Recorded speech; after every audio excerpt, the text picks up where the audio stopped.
Good morning, everybody. It's 9:32 on February the 6th, and I'd like to resume the Finance Committee meeting for the Sunshine Coast Regional District and acknowledge that the Sunshine Coast Regional District is located on the traditional territories of the Sechelt and Squamish Nations. As we get going here this morning, we've got a couple of housekeeping items we need to take care of. We will be resuming starting in Annex K, Budget Proposal Number 5 on page 101 of our agenda package. Director Lee is not with us today, so we have alternate Director Christine Alexander sitting in his place. So welcome, Director Alexander. And I need a vice chair for the purposes of this meeting, as Director White is only available for part of the day and not with us yet. So can I have a motion to appoint Director McMahon vice chair for the purposes of this meeting, please? Moved, seconded. All those in favor? That's carried. Thank you very much. Okay, and with that, I think Director McMahon, you wanted to say something before we got going here? Yes, I did. I think we had a difficult day yesterday, and we all went home thinking a lot. When we drafted our strategic plan, we took a hard look at the mounting challenges facing the SCRD, and we decided to focus on water and solid waste because we know that those are two of the largest and most expensive problems we face. Did we imagine that we could address those problems without requiring money or political courage? This board approved the over 200 projects that are on our books because they're needed. And many of them are there because past boards tightened the purse strings and kicked the consequences down the road. If we don't pay to address the problems this year, we'll be paying next year and at a higher cost. And we don't have any reason to believe that the economy is going to improve.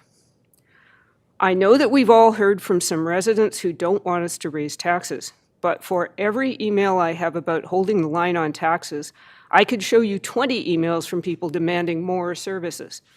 More frequent buses, more ice time, another community hall, more wharf repairs, better service from the planning department, and above all, more water.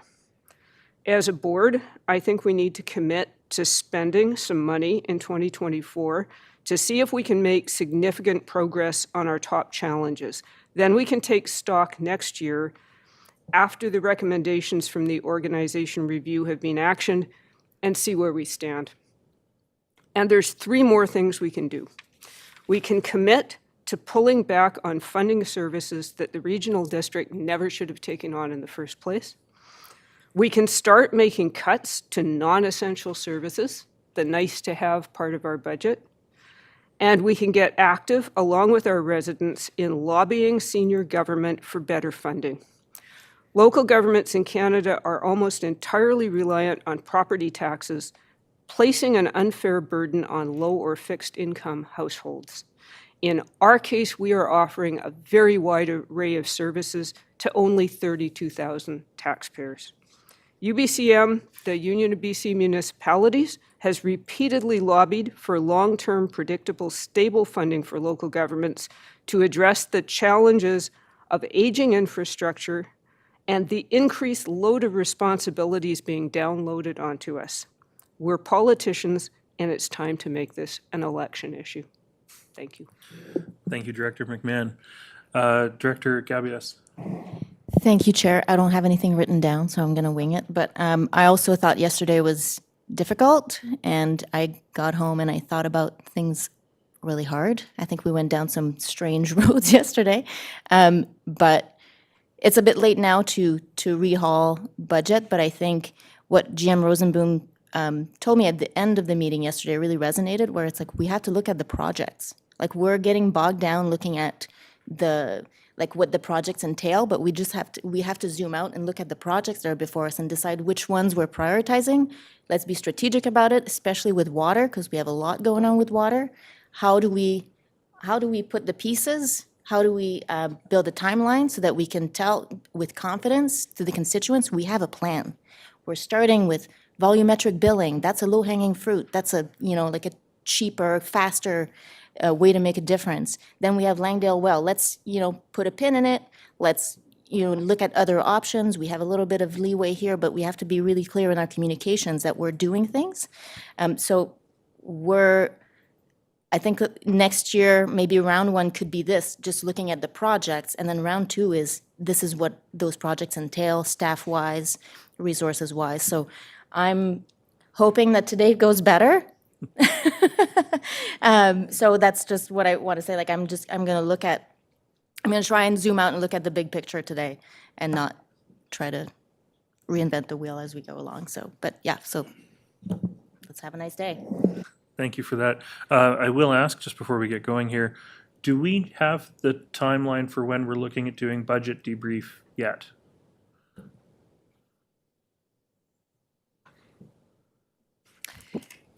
Typically, what we do, Chair, is we do it very shortly after the budget's been adopted. So I haven't scheduled anything.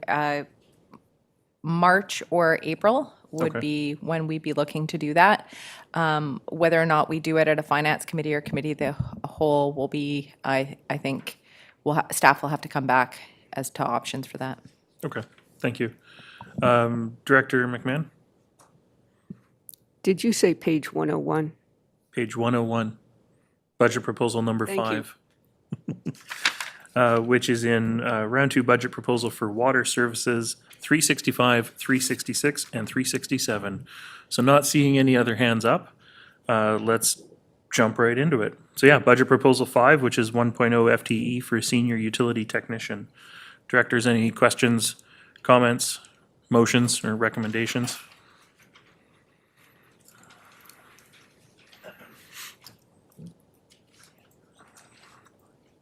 Director Bax. Yeah, I just wanted to echo some of the sentiments that I've heard at the table this morning, some of them. I do think that looking at, given this new chart that I received this morning, thank you, Mr. Chair, about how the projects and the FTEs align with each other, I think it was very illuminating, and it allows me to prioritize how I think we should go forward. I'm really struggling too with the how these committee meetings roll out. It's a time crunch, and we have to try to work with our staff to create a best possible outcome. And I don't know what the answers are, but I know that it could be easier and more collaborative. But that said, I would propose that this budget number 5, budget proposal, be approved and incorporated into the 2024 budget. Thank you. And I have a seconder, couple seconders for that. Any further discussion on the motion, which is voting A, B, D, E, F, and C shell? Director McMahon.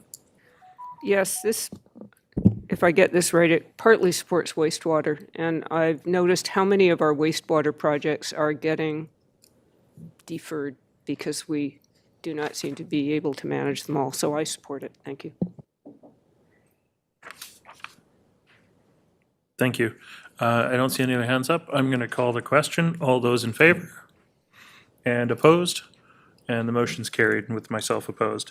So moving on to budget item number 6 on page 103, 2.0 FTE Senior Capital Projects Coordinator. And it's 155,662 funded through a variety of sources as listed on page 103. GM Rosenboom. Thank you, Chair. We're asking for 2 FTE, but staff also recognize the reason why we're asking here for permanent positions is that we know that there's a long list of projects currently on the books, but there's also a long list of capital projects that are still coming. So we know that even though not all the funding, not all the projects are being approved yet, that these positions will work on in the future years. We know for sure that there will be most likely enough water and solid waste work in itself to at least keep several positions busy. However, we also recognize that some of these decisions, of course, have not been made yet. So we would be open to actually recommending to the board to approve one FTE full-time and one as a 3-year position. It's a 3-year term. And then in 3 year, the board today can decide if they want to make that a permanent position or not based on the workload at that point in time. Thank you. Thank you. Directors, Director Bax. Yeah, I understand what Director McMahon was saying earlier, but I can't support this year. I would like to move to have it deferred to 2025, these two positions, and see how well we can get along with what we've been given. So I move that we defer this to 2025. Thank you. Do I have a seconder for that? I will second it to put it on the floor. Director McMahon. I note that these positions, or this one position, if we make it one, is funded from parcel taxes and user fees. We have already passed those, so the funding is in place for this position. And I think backing off at this point doesn't make sense. Thank you. Thank you. Just a reminder to directors, though, that of course, user fees and parcel taxes having already been set, anything that goes unspent gets transferred to reserves or helps to offset increases that are going to be needed at the end of this year when we set 2025's rates. Director Gabias? Thank you, Chair. I support the one FTE for this year, but I think we should wait to add another one until the organizational review gets underway. So I would support one, but not two this year. Okay. Thank you. And Director Alexander? Gonna learn how to use the mic. Am I coming through okay? Do I keep holding this? Okay, thank you for your indulgence. Actually, I just wanted to echo exactly what Director Gabias just said. Okay, thank you. Okay, so I don't see any other hands up. I'm going to call the question on deferring. The current motion on the floor is to defer both positions to 2025. All those in favor?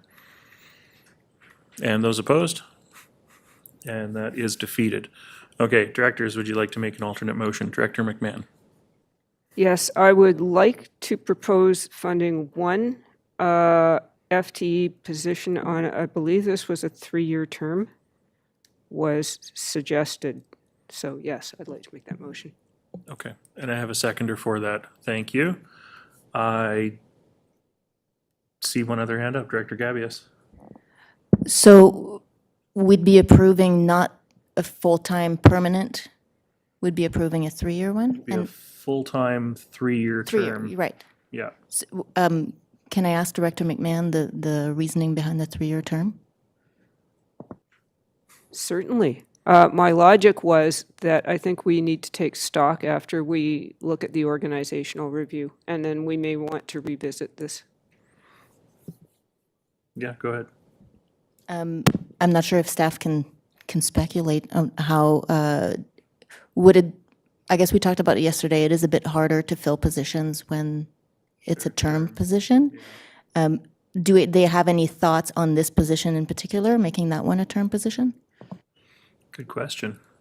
GM Rosenboom? Thank you for the question, through the chair. This is a position where we don't need a professional engineer, but we definitely need somebody with an engineering background and project management background. Those positions are really hard to fill nationwide.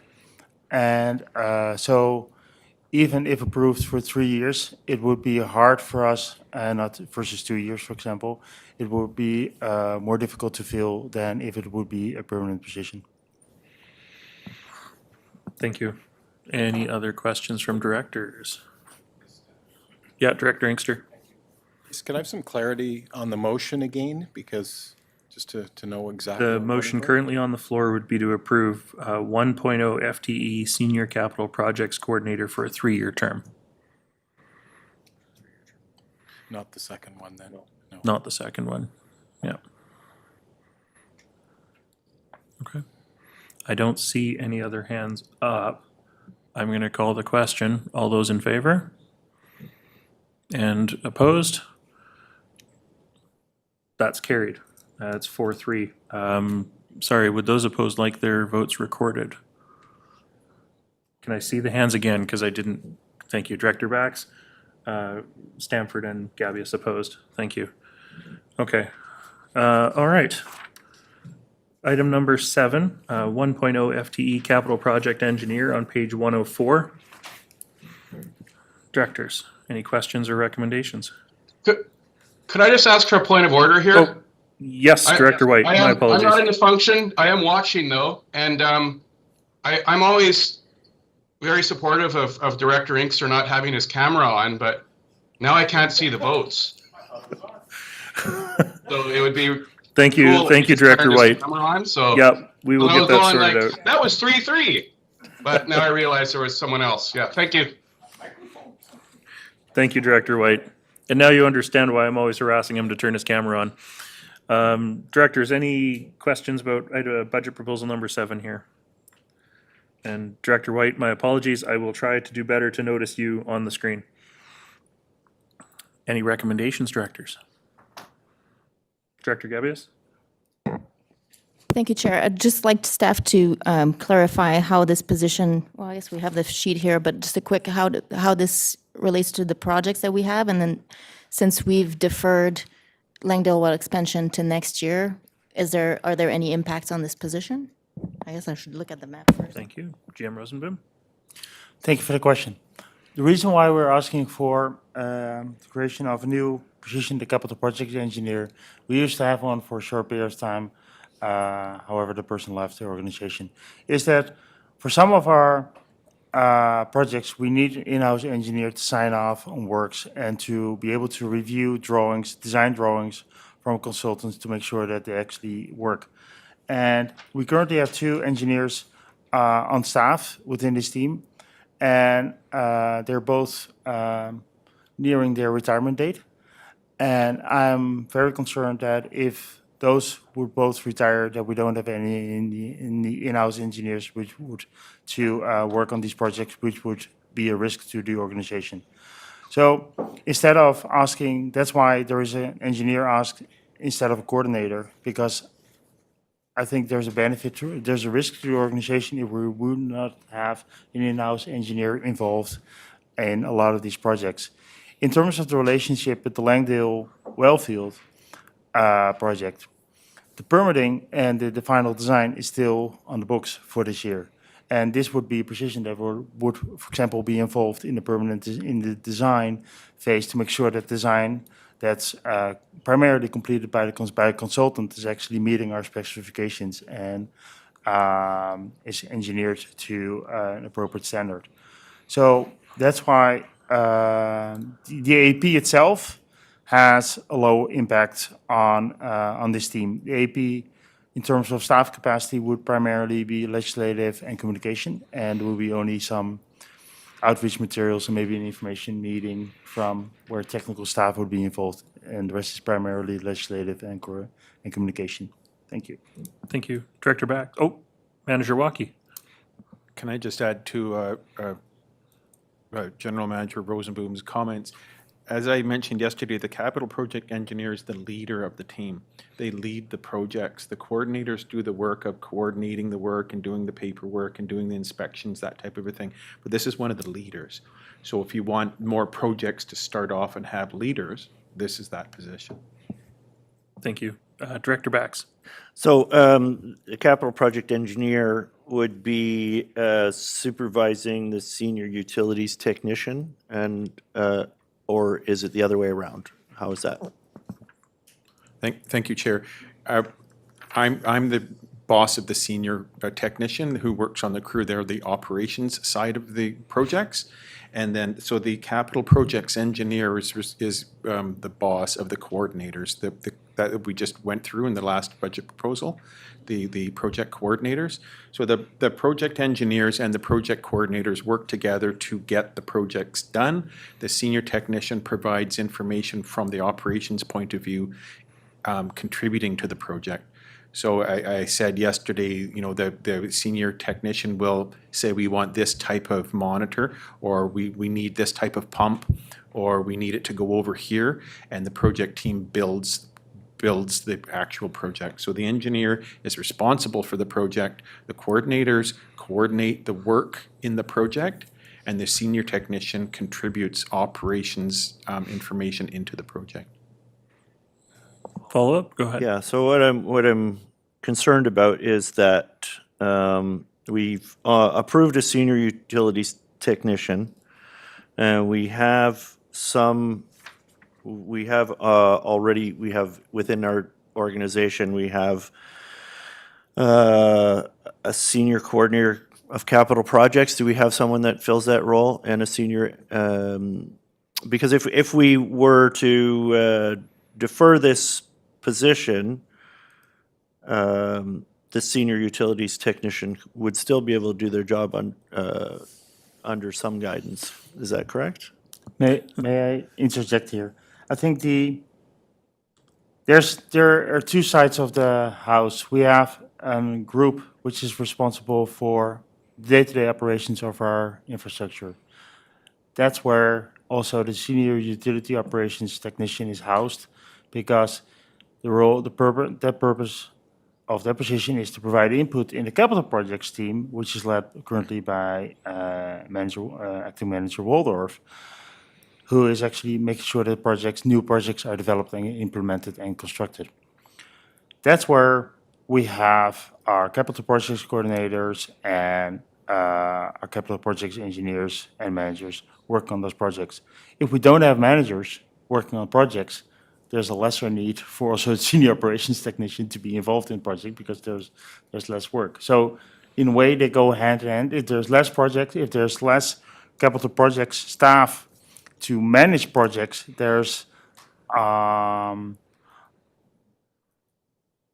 are leading the projects. And so not approving a capital project engineer or capital coordinator position will have an impact on the amount of projects that we can do on an annual basis. Let's put it that way. Thank you. Director McMahon. Yes, we, in collaboration with the Seychelle Nation, we have a very large grant application out there. If that grant application should be successful, is there any possibility that some of these staffing costs could be covered by the grant?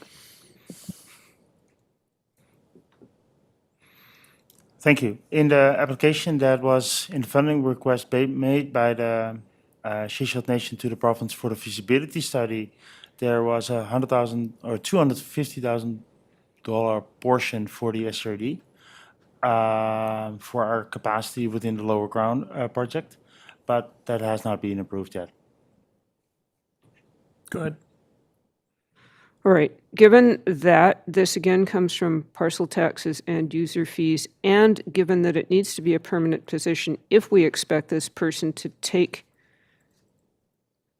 to replace retiring engineers, I would move that we approve and incorporate in the 2024 budget. Thank you. And I've got seconders for that. Directors, any other discussion or questions? I don't see any other hands up. I'm going to call the question then. All those in favor? And opposed? That's defeated. 4-3.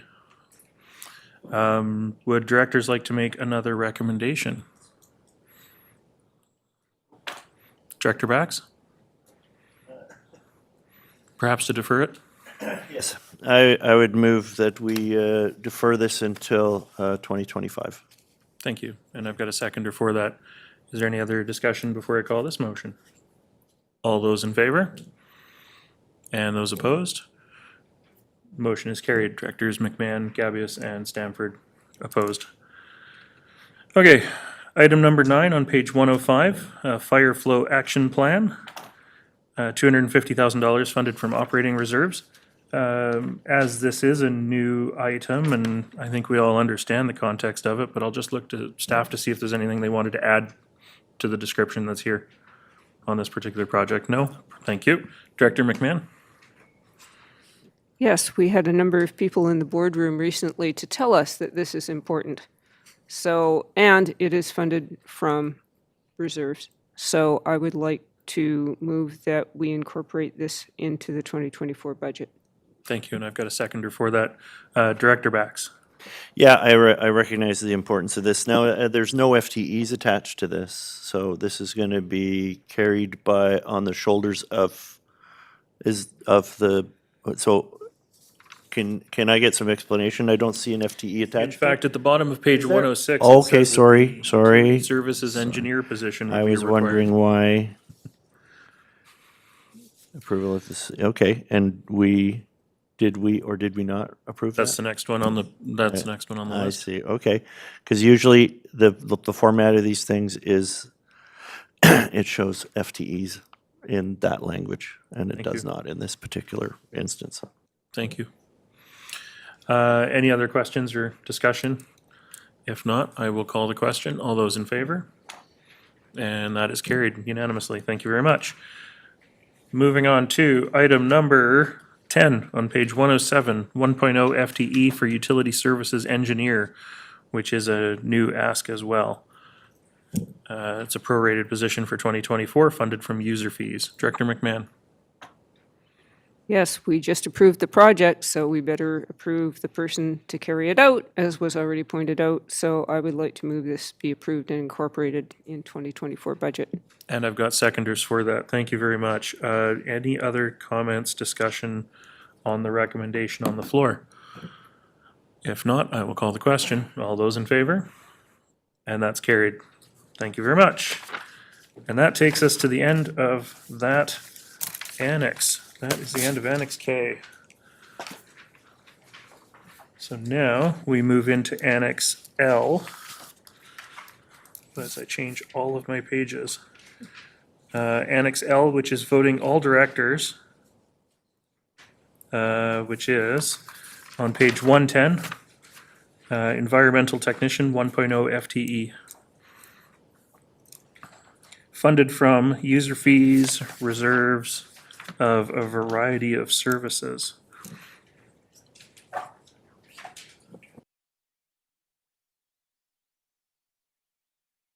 And there is also an option 2 that's presented on page 111. Right.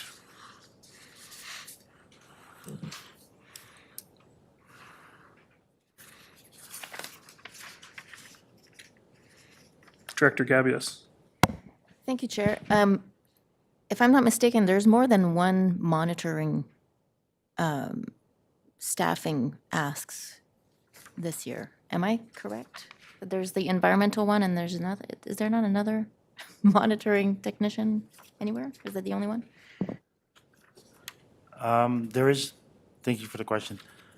There is, within the planning department, there's also an environmental position to support the planning process. Right. Budget proposal in your package. Environmental planning technician within, yeah, go ahead.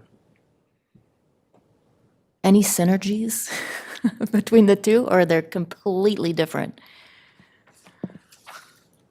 Thank you for the question. In terms of skill set, there will be primary skill set, there might be some overlap, but one is primarily focused on doing field reviews to support development and to ensure compliance with development in terms of repair and area regulations, etc. So it's really a permitting position, while this is actually an environmental monitoring primarily position. Thank you. Director Bax. I'm wondering, I can't see within the pages of this document whether or not it's a full-time position. It is a 1.0 FTE that is prorated to 0.6 for That- 2024. That translates as full-time. 1.0 full-time And- employee. And I know that we heard recently at LGLA that funding full-time employees from reserves is not a good idea. But I see that there's still $10,276 funded from reserves. So I GM wonder if- Rosenboom? They can clarify this position, any work that this position would do on capital projects, to support capital projects, would come out of the budget for capital projects, and that's why it is listed as reserves here. So this is a good example of a position that's actually being budgeted to be funded from capital fees, like the capital projects themselves. It just happens to be that the projects are funded from capital reserves. In that case, I'd like to make a motion that we approve and incorporate this into the 2024 budget. Thank you, and I've got a seconder for that. Are there any other discussions or comments on the motion? Call the question then. All those in favor? And opposed? That is carried. Thank you. And that takes us to the end of Annex L. Directors, we're going to do Annex M, and then we're just going to take like a 5-minute break to let staff change out, because that'll be the end of the water wastewater team, I think. So Annex M, project number 3, Lee Bay wastewater generator replacement on page 113. So this one is going to be voting all directors because it's a single participant service, but I would look to the Area A alternate director first. I'm just looking for the cue card for the motion in its form as it is in the annex. Do I need to specify the actual budget proposal, number 3? Be I think you just approved did. and incorporated into the 2024 budget? Perfect. Thank you. And do I have a seconder for that? I do, thank you. Are there any other discussions or questions or comments on the recommendation that's on the floor? Call the question. All those in favor? And that's carried. Thank you. Thank you very much to GM Rosenboom and your team.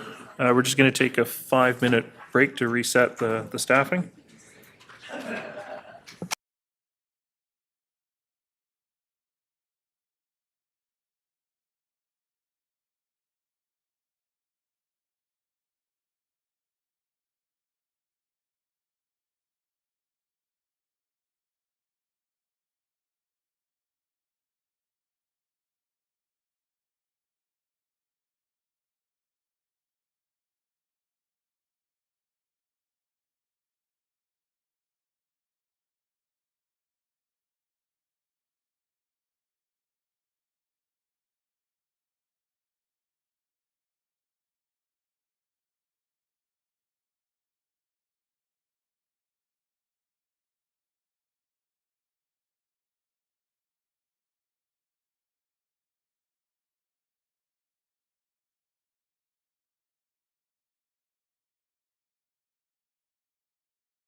And welcome back to the Finance Committee for February the 6th. Next up in our agenda is Annex N, which is Round 2 Budget Proposal for Public Transit Function 310. So right out of the gate, we're going to jump to page 117, item number 2, which is Transit Expansion Priorities 1.56 FTE. Directors, any questions, comments, recommendations? Director Bax. Yeah, I understand that we're still waiting on funding from the province, and so I really don't see how we can make a decision about this right now. If we do make a decision, is it contingent upon the receipt of the funding through the province? Is that correct? Thank you, through the chair. So I'll just take you on a bit of a journey back to September. What happens with the Transit Improvement Program is that BC Transit also needs to set their 1 to 3 year budget projections. So back in September, the board reviewed a staff report on the expansion priorities, which are direct, it's from the Transit Future Action Plan. And the board committed at that time through a memorandum of understanding to the expansion plan. What that memorandum of understanding does, it allows us to budget accordingly, and it also allows BC Transit to submit their budget to the province so that they can also ask for the funds. So the timing is different because our fiscal year is different than the provincial fiscal year, but that MOU was a commitment to that. Should the board decide at this point in time that they no longer want to honor that MOU, we can certainly decline that at this point, which is what you would be saying ultimately by not approving the budget. However, we are committed then to the 1 year lease fee of the bus, because back in September, when we committed to the MOU, that required the bus to be ordered, because those are anywhere between a 12 to an 18-month lead time.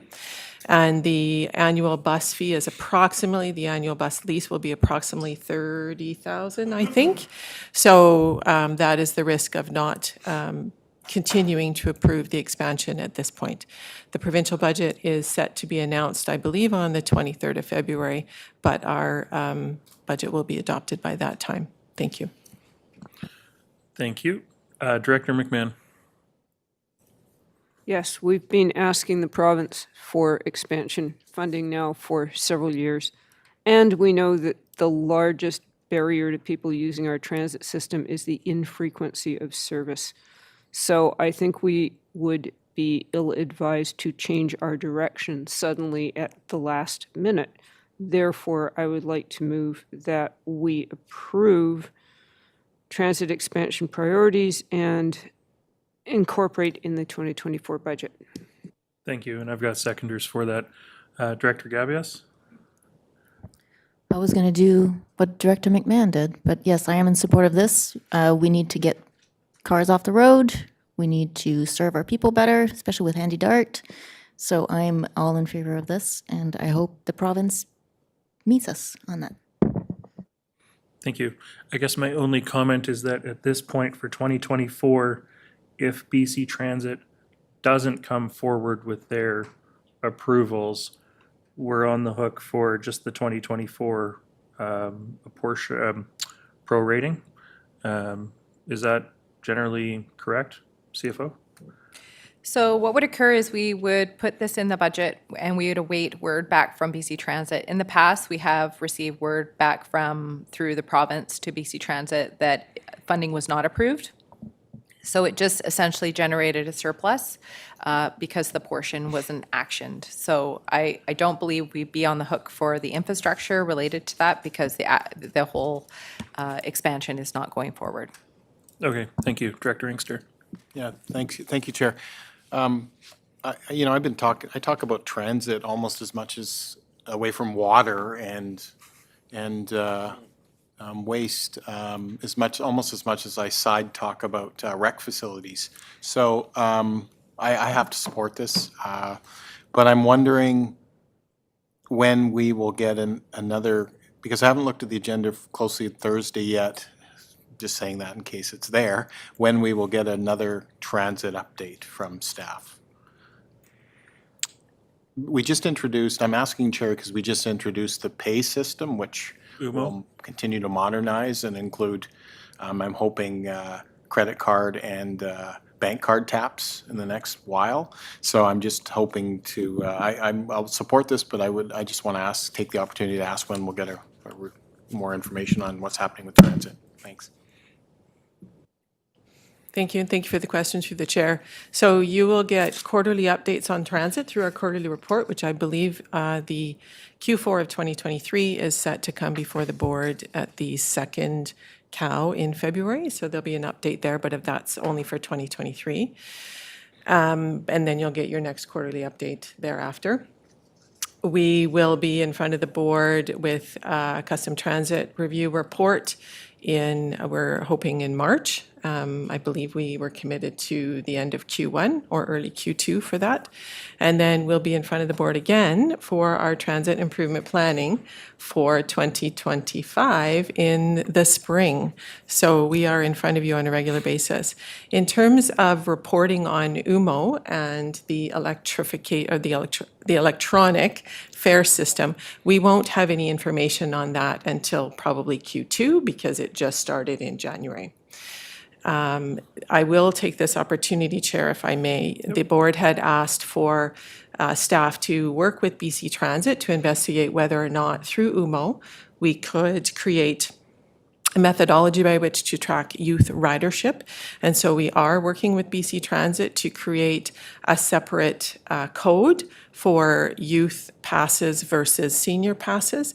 That won't be enabled until probably March because we're already into February. But it's good news because it looks like we will be able to track at least through the electronic data that information. Thank you. Thank you. Director Inkster, I see your hand up. Thank you again.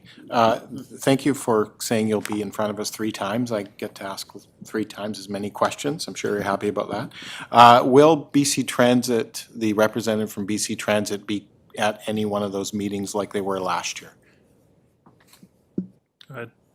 Thank you. Yes, when there's a collaborative type of report, BC Transit is typically at the table. So for any tips, absolutely. BC Transit has been key in helping us with the custom transit review, so they will be at that meeting as well. So most of the meetings they come to, it's very seldom that they're not in front of you when there's something related to the annual planning cycle for transit. Thank you. Thank you. I don't see any other hands up, so I am going to call the question. This is voting BDEF, District of Sechelt, Town of Gibson's SNGD. All those in favor? And that's carried. Thank you very much. Budget proposal number 3, which is transit operations and driver support, additional FTE request on page 118. Director McMahon. Yes, I seem to recall that while BC Transit says that they cost share, they only cost share on bus drivers, but they don't cost share on transit supervisors or dispatchers. Is that correct? Through the chair, thank you for the question. No, that is not correct. They actually share a portion of the manager's salary as well. It is a percentage of anything above that they is a different cost sharing arrangement. So, but in to be totally transparent, we haven't got to the full percentage of the cost share through the AOA for many of our positions. We're still gradually trying to work toward that. The SCRD has chosen to add positions. For example, in 2021, we added a superintendent position that was 100% funded by the SCRD at that point in time. However, since then, we have been able to build some funding from BC Transit for that position into our AOA, but we are working on that every year to try and increase the amount of the percentage that BC Transit funds those positions. Thank you. Thank you. Another one, Director McMahon, or nope? Director Bax. Through the chair, I wonder what the implications would be of trying to make this FTE load a little lighter, bring it down to a 1 FTE. And I wonder what the, for this year, and then a 2 FTE for next year. I wonder what the implications of that would be. Thank you.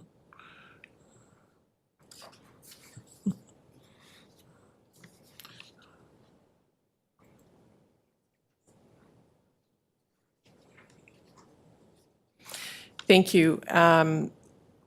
So some of the implications, I think, are identified in the budget proposal. But so what staff has put in front of you is what we believe, not only through best practice, but by experiencing the load that is in transit, that is required to properly support our drivers and our staff in the field. If the board chooses to make an alternate recommendation, that is certainly your choice. And what it will mean is just the areas that were identified in the budget proposal as needing to be completed or to be supported will just not have the fulsome support. And so we may see a continuation of driver turnover. We may see a continuation of medical leaves, stress leaves, that are beginning to occur and significant overtime being put in by exempt staff. But it is the board's choice if they want to make a different recommendation than what staff have put in front of you. Thank you. Thank you. Director McMahon? Just wondering what the impact of service expansion or not expansion would have on these positions. And we also have work on Mason Road coming up, and does that have an impact on these positions? Thank you, and thank you for the question. So the expansion, especially if we begin this current expansion, we did come before the board and we did not ask for any additional support above the drivers, but certainly this, at the time, sorry, in September when we came, but certainly this proposal that's in front of you today fully, it provides a fulsome organizational and support structure for that service, which would include that expansion. If we continue to expand, we'll have to look at what that means from a dispatch perspective, especially further expansion. The Mason Yards project, we will be in front of the board at some point this coming year to talk about what that means. That is a significant project. We know that our Mason Yards is full. The addition of this coming bus in 2025 is going to really tax us. More buses may or may not be possible. BC Transit's talking about electrification of fleet.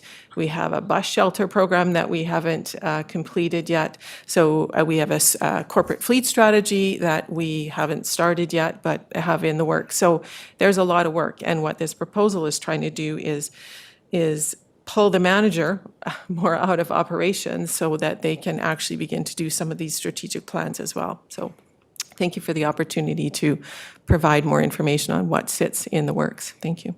Thank you. I'm going to go to Director Gabius because she hasn't had a chance to speak to this yet. Thank you. Thank you, Chair. I would like to put forward that we fund one FTE this year. And then hopefully with the organizational review, we can find some efficiencies. Oh, Director McMahon, because I think you're probably headed the same place I am with this. Yes. One FTE supervisor, what about the dispatch hours, which is also in here? And that was going to be my question, was how do the dispatch hours relate in this FTE count that's listed here?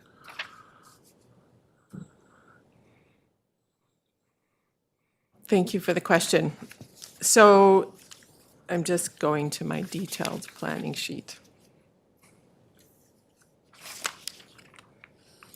So within what's in front of you in the proposal that you're looking at, there is prorated for 2 superintendents plus FTE for backfill for those superintendents when they are away on holidays.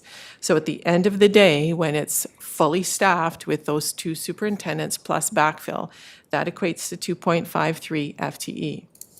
From a dispatch perspective, we are asking for additional hours, which at the end of the day, completely annualized equals a 0.55 FTE. I believe that staff also has offered an alternate recommendation to you yesterday, if you want to consider that. Thank you.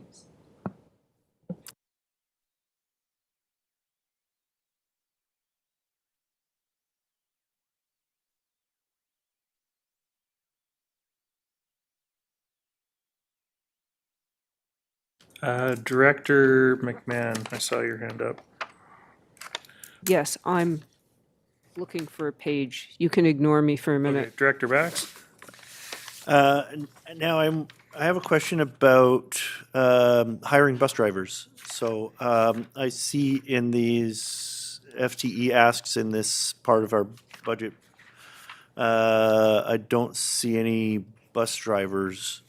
Are we, does the expansion include hiring more drivers, or is that something that you do on a day-to-day basis? You have a certain budget for bus drivers, and you maintain your roster within that budget, or is that, are you gonna be bringing on more bus drivers? Go ahead, sir. Thank you, and thank you for the question. In the budget proposal that you just approved for expansion, there were FTEs because that includes new drivers. The budget proposal that's in front of you right now has nothing to do with drivers. So we have a budget for service hours for our drivers that we maintain. We have a turnover rate of about 12 drivers a year, so we are constantly hiring drivers. But this proposal is not addressing drivers. The expansion proposal did already. And then the budget for drivers is retained within our annual operating budget that thank you. Thank you. So Sure. the budget proposal number 2 on page 117, the expansion proposal, that was for more bus drivers. Is that correct? Thank you. That was for all the costs related to expansion for the service hours, including drivers. Thank you. Which included 1.56 FTE at the top of page 117. But we're on budget proposal number 3 at the moment. So Director Gabius? Thank you, Chair. So forget what I said earlier. What I would like to put forward would be to have one additional superintendent, so 1.0 FTE, and then backfill, which would take us to 1.56 FTE. 1.56 FTE? Yeah. Approve and incorporate? Yes, please. Thank you. Thank you, and I've got a seconder for that. Do I have any other discussion on the motion that's on the floor? Director Bax? So that would be a 1.56 FTE approval for 2024, and would that include an extra half an FTE for 2025, or is that something we discuss next year? I believe that'd be something we would see in the 2025 budget cycle, because GM Gagnon. Chair, for greater clarity, if I may. Yep. So I believe if what you're suggesting is a 1.56 FTE in 2024, if that is annualized in 2025, that becomes 1.96 because we're already going to be 3 months into 2024. So for greater clarity, it would be 1.56 FTE in 2024, 1.96 FTE ongoing in 2025. Okay. For a 2024 budget impact of 218,600, annualized over a full year in 2025 becomes 281,200. Director Gabias, is that the motion that you made? Thank you. And I already had a seconder for it, so thank you for that clarification, GM Gagnon. I don't see any other hands up. I'm going to call the question then. All those in favor? Any opposed? Director White opposed? Motion is carried. Okay, on page 120, budget proposal number 4, which is free transit for youth. I suspect directors have questions on this one, but we'll see. Director Bax. So I imagine it's too late to change the prices of the student bus passes at this point. If we were to change the, let me rephrase that. I would like to see this budget proposal number 4 approved and incorporated into the 2024 budget. Okay. Do I have a seconder for that? I don't have a seconder for that, Director Bax. I'm going to continue. Oh, thank you, Director White. I even looked at you, but I didn't see you moving, so. I know you're enthusiastic about free transit. That's why I was really surprised you weren't putting your hand up sooner. There must be a lag between us. Director Gabius. Thank you, Chair. I'm fully in support of this, but I think we should defer it to next year. That's my opinion, because of a few things. One, we have no data. We don't know how many students are taking transit right now. This is about to change with the good news that we got today with the UMO. And we just approved an expansion. So I feel like in order for us to actually see if it's a successful program, we need to first have a bit of numbers. So I would be totally in support. I love this idea, but I think we should gather a bit of data first before we jump in. And then, so that's why I would like to defer it to 2025. Thank you. Director McMahon. I agree with Director Gabius. I mean, I like the idea of supporting youth, but the number one barrier to people using transit is the frequency of service. And we also know that youth who need support can get free bus tickets, and that our drivers will never turn them away if they are stuck out on the road late at night. So and I think it's unfortunate that we have no way of providing free student transit at non-peak hours, because we have capacity in the system, evenings and weekends. And if there was a way to do that, I would support it. But right now, I'm really glad to learn that we're going to be able to code the UMO passes so that we can start gathering data, because I think that will be very helpful in making good decisions going forward. And I encourage the youth to continue their advocacy and to continue gathering data. Perhaps they could work with our transit staff to look at the barriers. Their report on on students using transit was excellent, and I look forward to hearing more. Thank you. Thank you. Yeah, this is one of the ones that I've struggled with too, because it's a fantastic idea. I think it's a great way to get youth introduced to the transit service at an early age with, low barrier, all those things. But when we look at transit expansion, when we look at, general cost escalations, when we look at literally everything we're doing, I think it's going to be really hard to pull out whether, 28,850, prorated, was enough, is too much. Like, do we end up? Yeah, and hopefully more data will get us to where we need to be. Director White.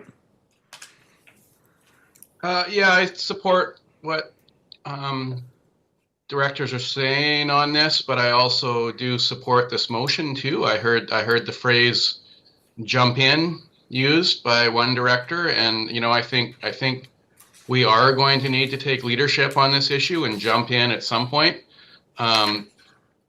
And I'm supportive of doing it now. I'm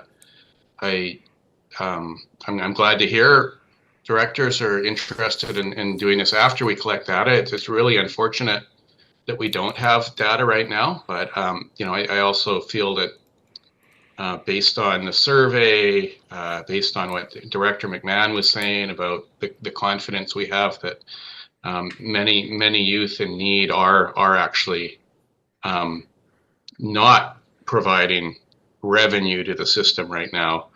I feel like the basic kind of ballpark estimate we got from BC Transit is gonna be a lot higher than what the data will actually come in on. I'm open to be proven wrong, but I'm also supportive of.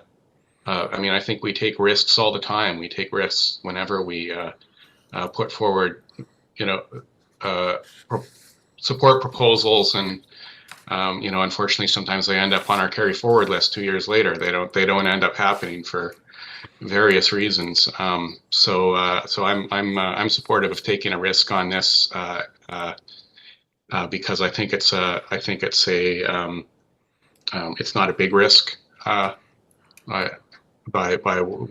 what we hear about current youth usership. I think we'll only raise it, and it'll be a good thing for It'll be a great social initiative for the Sunshine Coast for our youth, and great environmentally as well for our future. Thank you, Director White. Director Inkster. Thank you, Chair. I just wanted to ask a question before I make a couple of comments on this. What is our overall, because I'm trying to find it, what is our overall transit budget annually? It's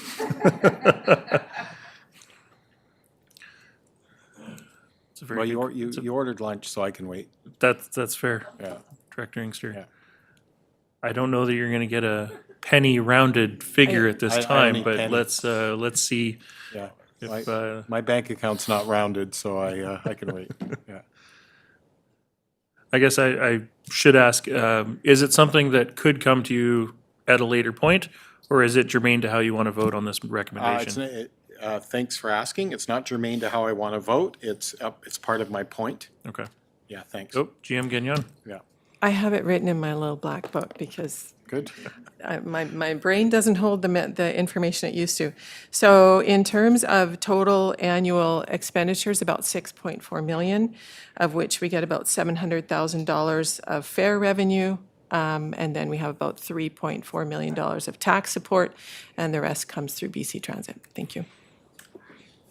$3.4 million in tax support. That's actuals, if Yeah. that's helpful. Thank you. Okay. Yeah, so 3.4 and we're quibbling on 28,000. Yeah.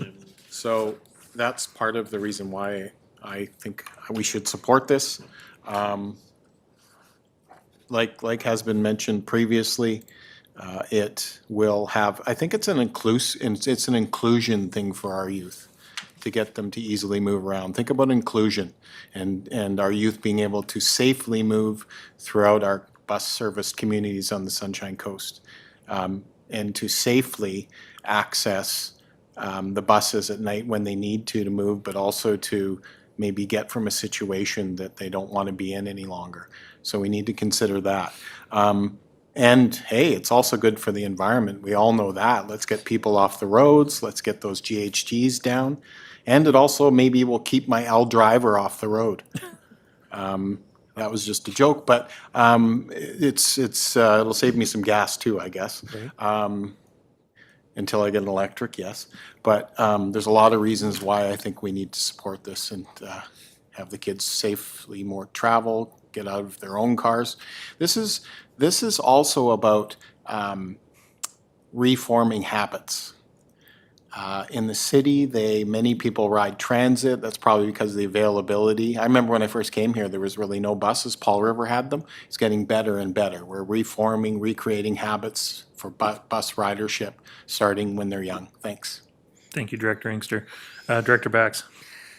Yeah, when we're crunching numbers about the $6.4 million budget, this represents this year about $1 per taxpayer, and next year would be about $2 per taxpayer. And so there are so many advantages to this. I wholeheartedly agree. My son is aging out of the system now. He's in his last semester at high school, so he's not going to be able to take advantage of this. But all the youth that I've known over the last while, I definitely see it becoming a safer, cleaner place for our youth to get around. And I'm really looking forward to my fellow directors supporting this. Thank you, Director Bax. Director Gavious. Thank you, Chair. We all love this. We all love this proposal. We're all going to be here next year. You know, I think what the point I'm trying to make is like, we will not be able to celebrate the success of this if we do not have data to compare to. So really what we'd be able to say next year is like, we have free transit for youth. We have no idea if it's effective. We have no idea if it got more people off the road, like on the bus, off the road. Like I think, I don't know, I don't want to speak for everybody, but I think I feel a lot of support for this. But I just think we need to, we need to be able to have something to show at the end of it to say like, this was a great success. So that's why I think it should be deferred to next year. And then my speakers list exploded again. Director Bax. In answer to Director Gabias's question, I heard from GM Gagnon that the data that we're looking for is coming in March, perhaps? Starting to come in March. Starting to come in March. And if we were to, and when this is implemented, it's only going to be coming in September, is it not? Can we get some clarity on when this, it wouldn't be instantaneous, like if we vote on this today, suddenly students don't have to pay transit tomorrow? Is that what's going to happen? Prorated, assuming a September 2nd, 2024 implementation And as so- per the agenda document. And so that, to me, that answers the question about data, and that we'll be beginning to have data about the usage of students before the end of the school year, and then we will be able to compare it to. It won't be a huge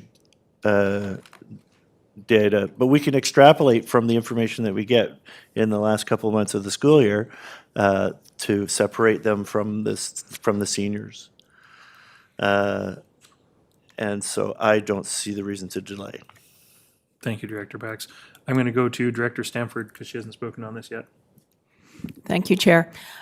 This was a difficult one, and the more I think about it, I'm going to be voting in favor of this initiative.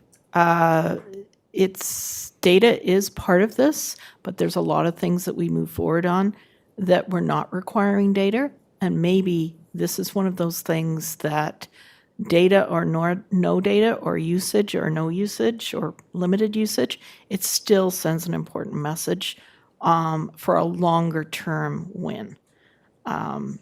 Outside of specifically this program, it is introducing the concept that there's other things out there other than cars.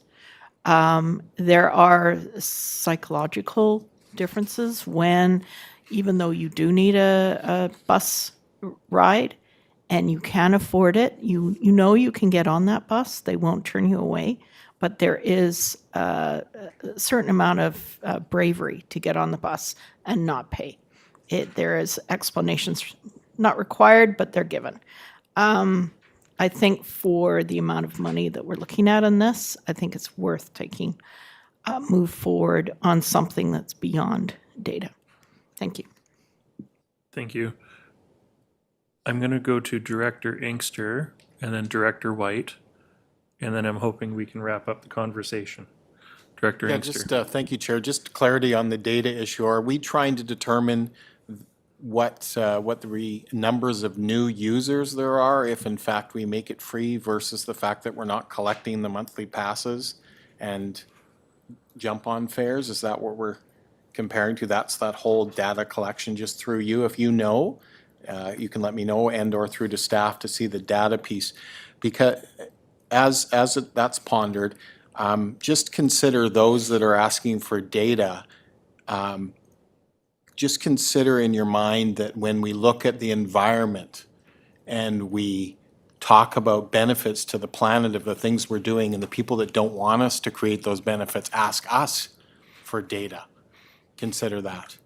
What we think when we're always asked for data when we're trying to save the planet. Thanks. Thank you, Director Inkster. I'm actually going to take your comments as a segue to ask a question here. I've been trying to figure out how to formulate it, and I'm just going to throw it at the wall and we'll try and work through it. Because we talk about the data, we're talking about wanting to know. I don't think we're looking to know how many people we're going to induce to transit. I don't think we're going to know that until we've induced them to transit. I think we're looking to know how many youth are taking the bus that this would affect, how many trips would this affect. I mean, simple math should tell me that 28,850 is about 14,000 trips at $2 a trip. But I wonder if staff could provide a little more context into their estimation, both in terms of the cost and implication, and if they see numbers that we may not have or don't recall. GM Gagnon.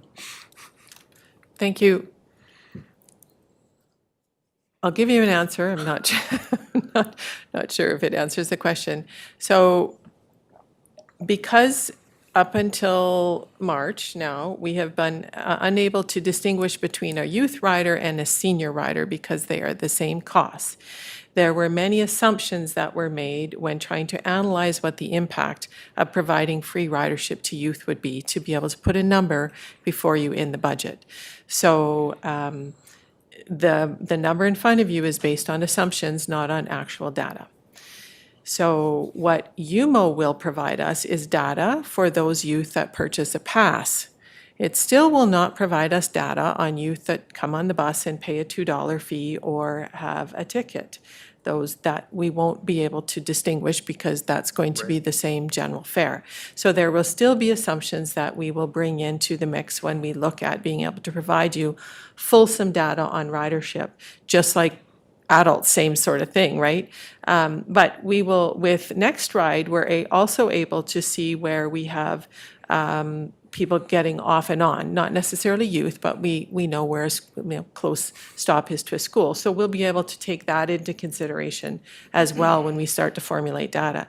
There's a lot of data that's going to be at BC's disposal, BC Transit disposal with UMO and Next Ride, that they're still trying to sort out how and what they're going to do with that data, let alone opening it up to us. So we're still in conversations with them around the data we would like to see, how we could see it, and so that's all going to be forthcoming over the next year, because this is new to us, right? Next Ride just came in the fall, and UMO just in January. So lots of data. Just want to make sure that we're making the best use of that data. So I hope that answers your question, Chair. The acknowledgement that there are a lot of assumptions that go into the numbers that we have reinforces what I already felt was the case. Director McMahon?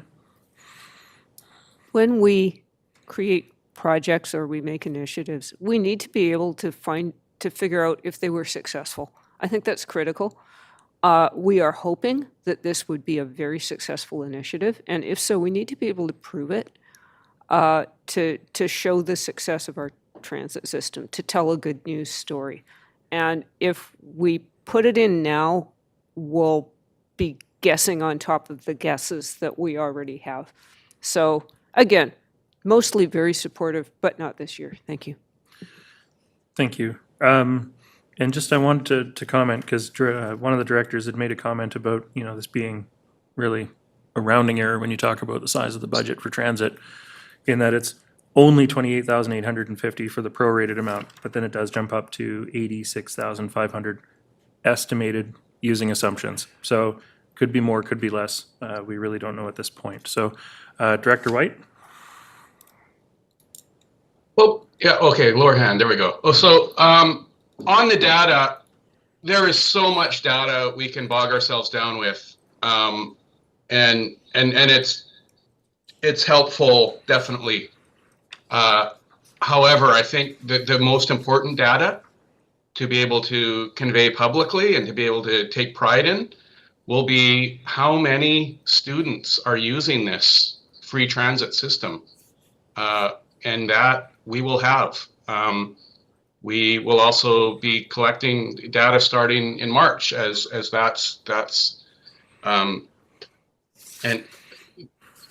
already been established. But I think that's the one to hang our hat on and really measure our success on is the student use of this initiative. And that, whether we wait a year and then measure that the year after, or we do it now and measure it next year, it's going to be, I mean, that's the number.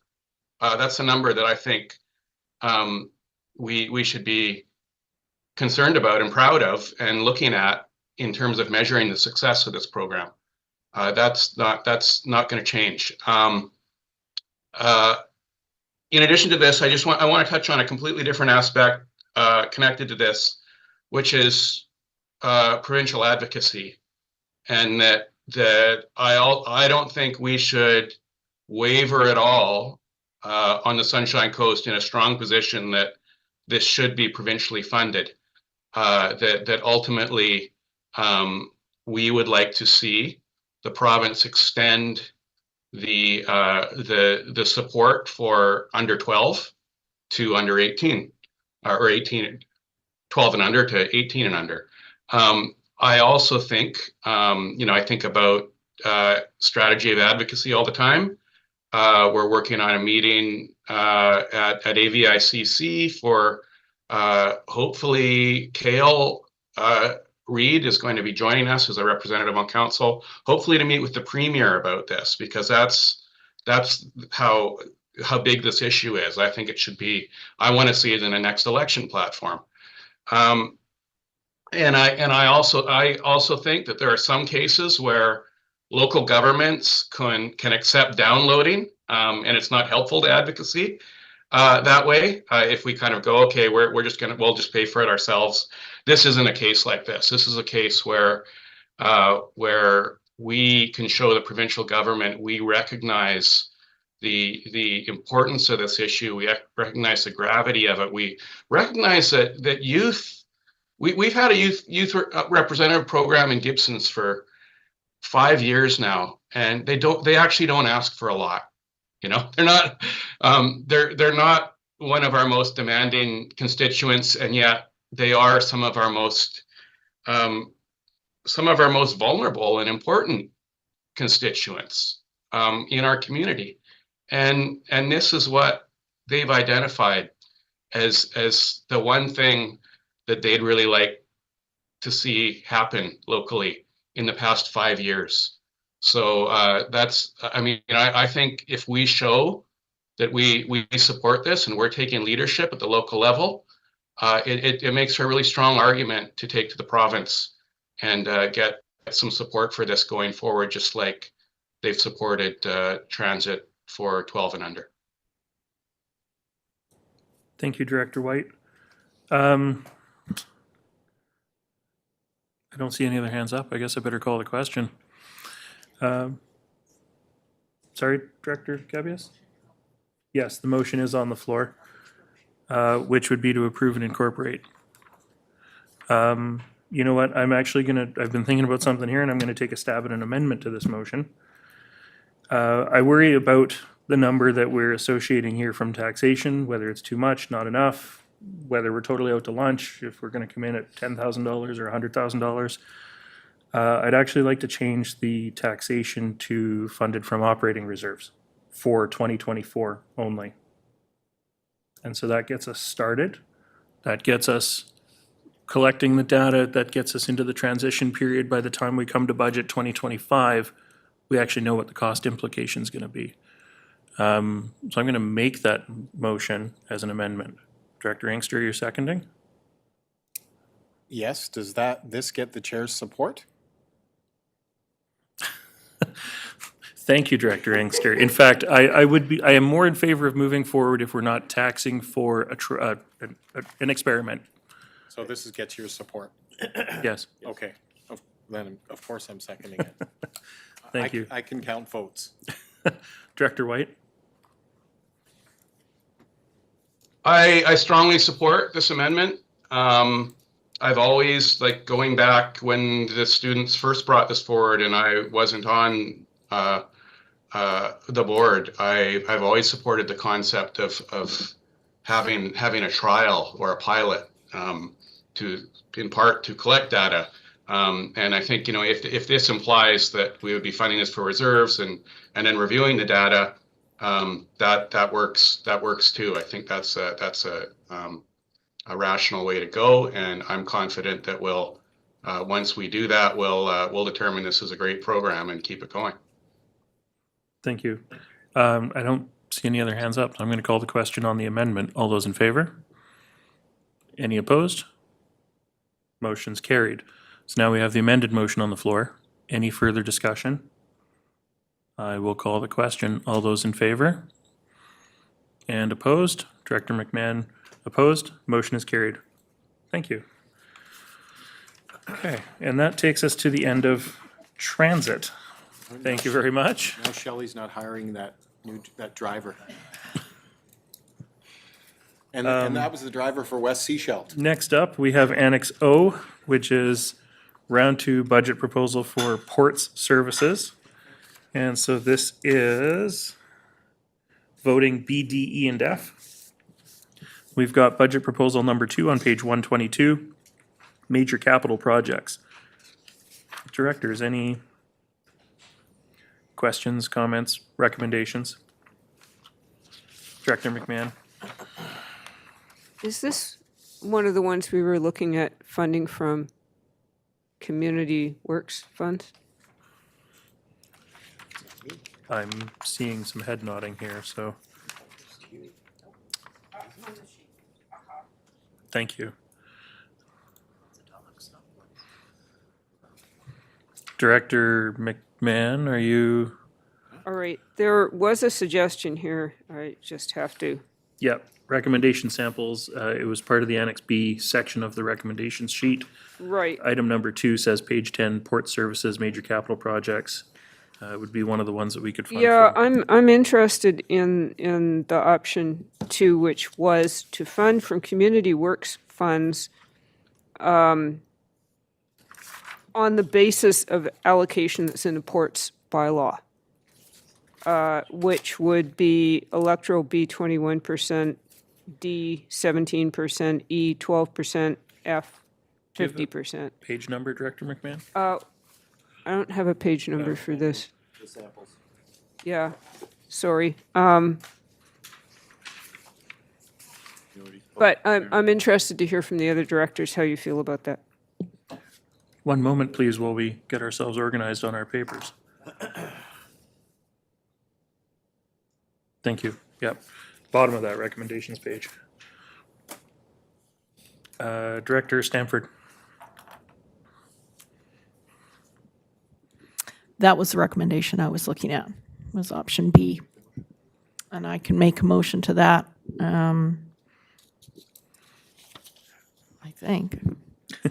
Approve and incorporate. I move that the budget proposal 345, major capital projects, be approved, incorporated in 2024 budget as stipulated in option B of the budget proposal. Option 2. Option 2, which would be from the Community Works Fund with the following percentages. Area B, 21%. Area D, 17%. Electoral Area E, 12%. Electoral Area F, 50%. Thank you, and I've got a seconder for that, just to, for those who are following along at home that don't necessarily have the sheet handy. That option 2, Area B, 21%, $46,095. Area D, 17%, $37,315. Area E, 12%, $26,340. And Area F, 50%, $109,750. And I've got that seconded. Any other discussion on the motion? B, D, E, and F? All those in favor? And that's carried. Thank you. Thank you very much. All right. Next up, Annex P, which is round 2 budget proposals for recreation facility services. On page 126, we have budget proposal number 2, which is ICE operations budget alignment, $127,000 funded from a combination of user fees and taxation. Director Stanford, I see your hand. Is that a residual? Okay. Thank you. Directors, any questions or recommendations?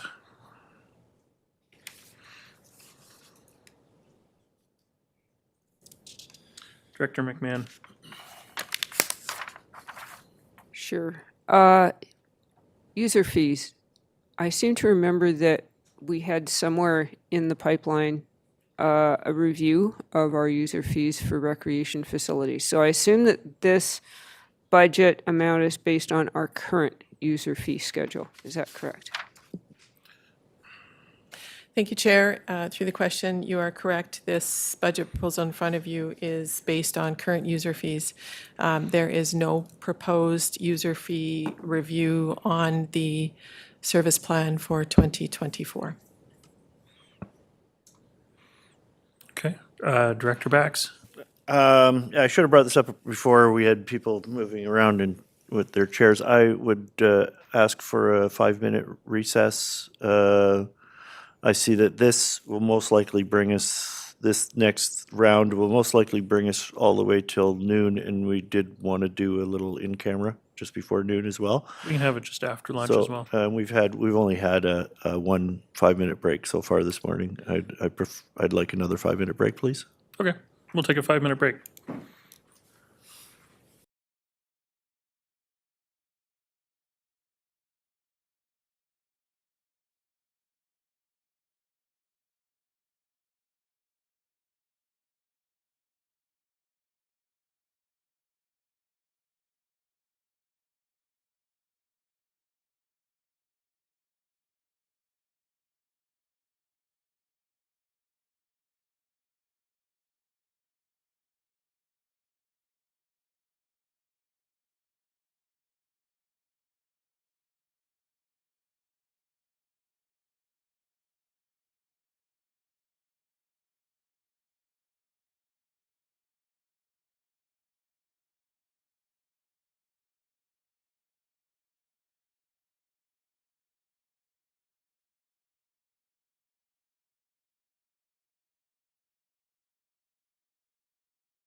And good morning, everybody. It's 11:14. Welcome back to the Finance Committee meeting for February the 6th. We are on page 126, budget proposal number 2, ICE operations budget alignment. Director McMahon. Yeah, I just wanted a clarification because I thought we were going to review all our fees and charges in recreation, but does that mean that we would not raise them before we get around to a comprehensive review?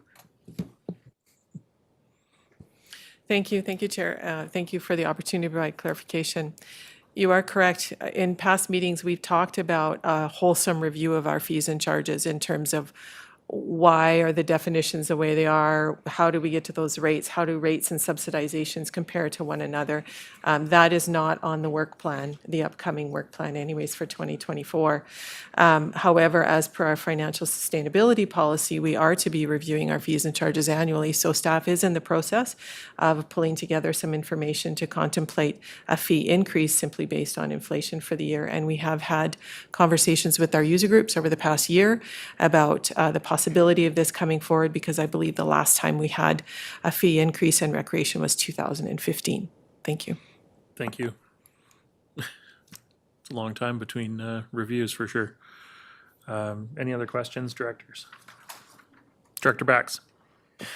Yeah, I see that this particular item has user fees put to it, and it's about 2 to 1 in user fees, but the other pieces that are following are strictly taxation. And so we're looking at $170,000 in taxation for these 3 items, as well as with only 80,000 in user fees. Is there any way that we can change that balance? Some sort of a user fee review that we could undertake? Okay. Thank you for the question. To be determined. Sorry, Chair, just to provide clarity, the only reason that user fees are identified in this particular budget proposal is because expanding the ICE season allows for additional rentals to actually be realized. Thank you. Can't make money if we don't have the ice in. But if we have the ice in, we can make money. So I don't see any other hands up. Would somebody like to make a recommendation? Director Gabius? Yeah, thank you, Chair. I'm glad to see that the pilot project was successful, and I will move that the following budget proposal be approved and incorporated into the 2024 budget. Thank you. And I've got a seconder for that. I don't see any other hands up, so I will call the question. This is voting B, D, E, F, Seashelt, SNGD, and Gibson's. All those in favor? And opposed?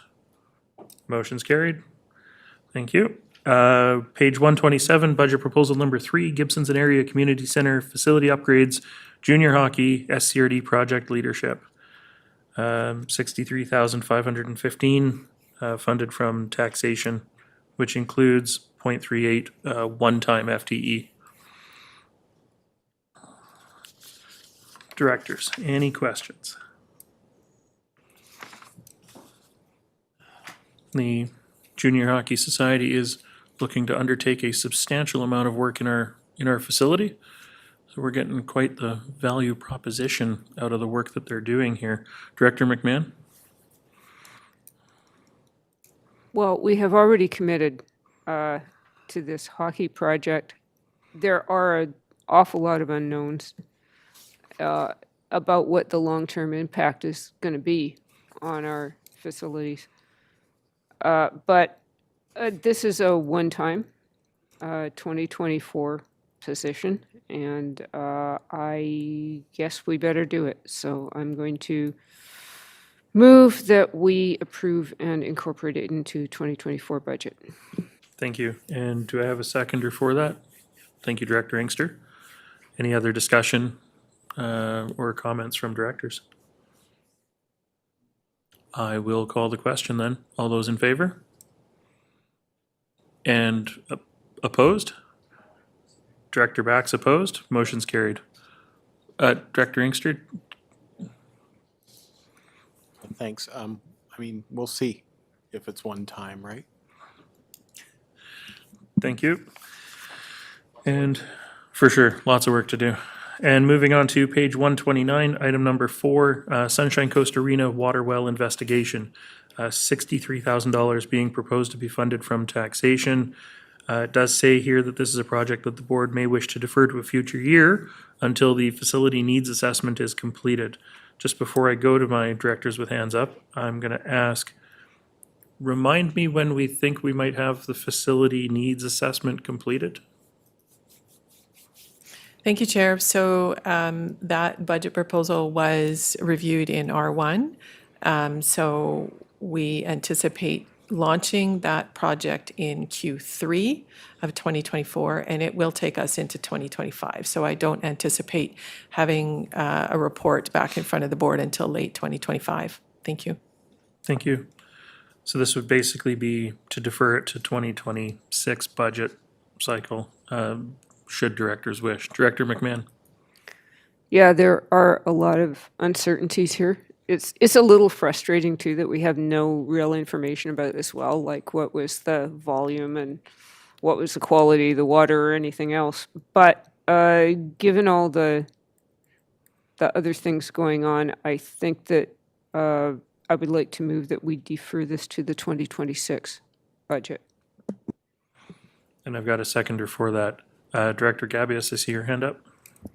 Yeah, thank you, Chair. I was going to do the same thing. I think it's right. We're investing in the GAC. We're extending the ice season there. So, you know, it's not, we're compensating maybe for the, maybe not having ice on time at SAC. So, is that SAC? Yeah. Sunshine? No, SCA. Sorry. So, yeah, I think deferring it would be the prudent thing to do at this point. Thank you. I was struggling with this one myself because I think it's something if we're gonna have ice and we have the option to get off of Chapman Creek water for it, I think we need to pursue it. But you know, with the facility needs assessment, you know, if we're not going to use the facility after 3 or 4 years or consolidate or whatever we're going to do, then do we invest in this well? I had one question though, in that it's being proposed to be funded from taxation. Is this a project that would be eligible to be funded from Growing Communities Fund instead?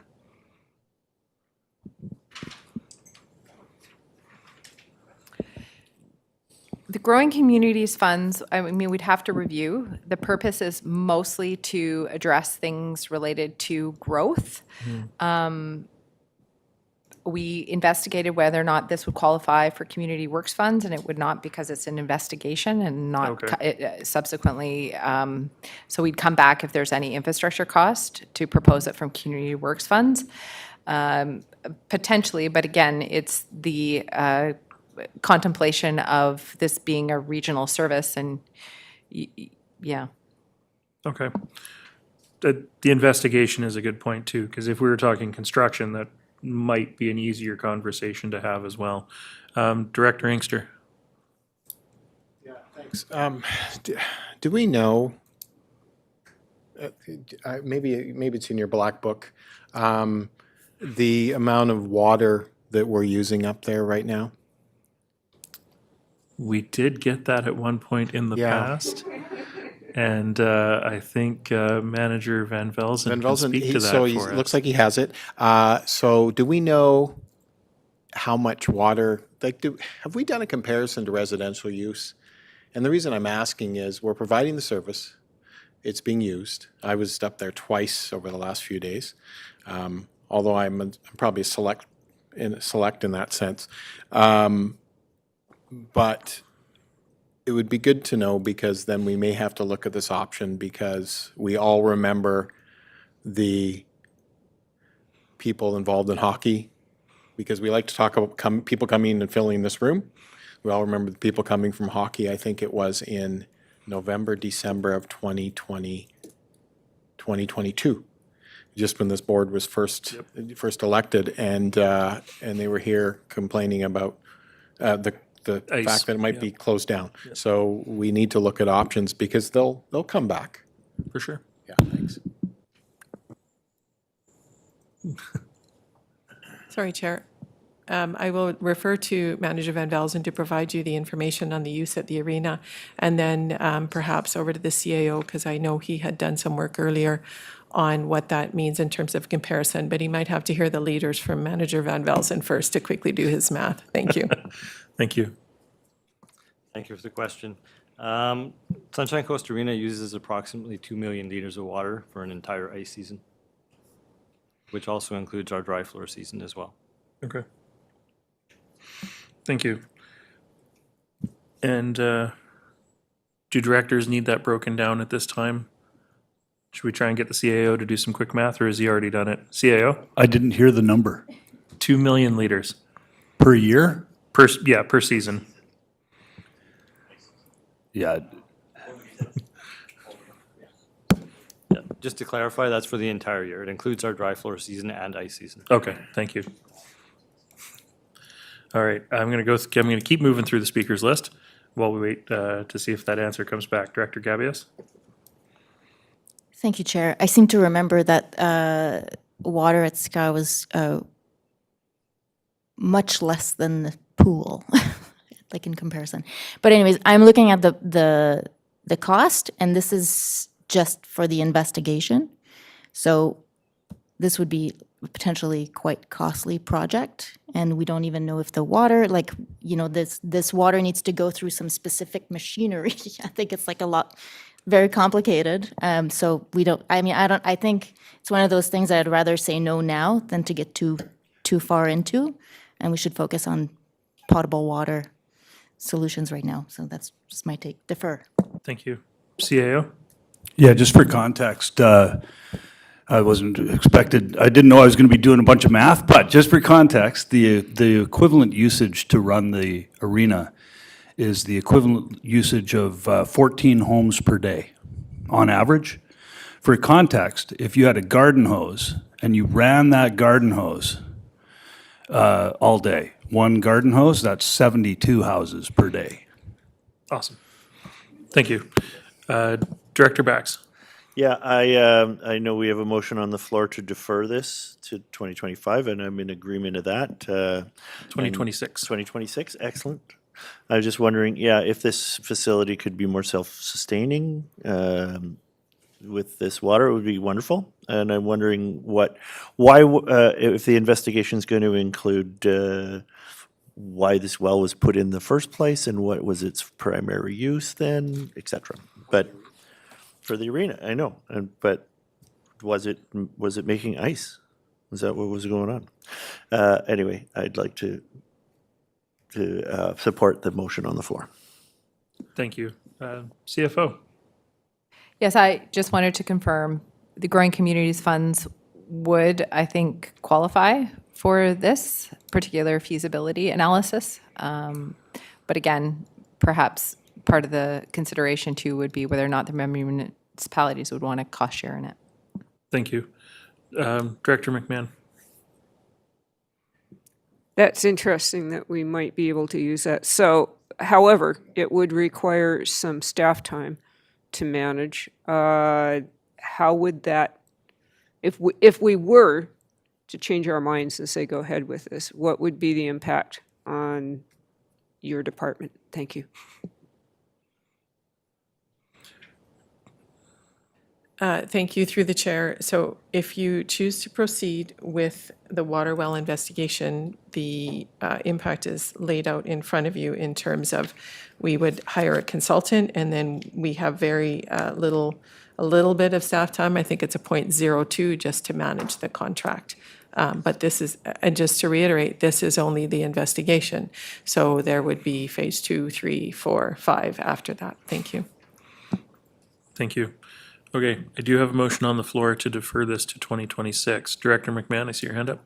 I'm wondering if I'm changing my mind now, because if we do the investigation and then we have the facilities report coming forward in 2026, then we would be in the position to either go ahead or not go ahead at that time. We'd have the information we need.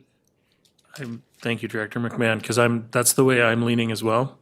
We can do the investigation, put the plan on the shelf. If we know if we're going to keep the facility, we can pull that plan off the shelf and build it, is the way I'm leaning.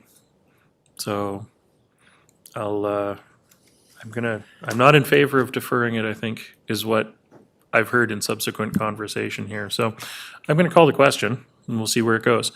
All those in favor of deferment to 2026? And those opposed? And that motion's defeated. Would somebody like to take a stab at an alternate motion? Perhaps we could move that this project be approved with funding coming from the Growing Communities Fund. And I've got a seconder for that. Director Inkster? I hope they ask us. Right. Because we're talking a lot about water. So perhaps a subsequent amendment or a subsequent motion after this one would be that, and that this request be forwarded to the district to Sea Shelled for cost share? Okay, so I will call the question on the current motion, which is to approve and incorporate with funding coming from the Growing Communities Fund. All those in favor? That's carried. Would somebody like to make a subsequent motion, Director Inkster, that this be forwarded to the district to Sea Shelled for cost sharing request? Yes. Okay, thank you. And I'll second that. I don't see any other hands up. I'll call the question. All those in favor? And that's carried as well. Thank you very much.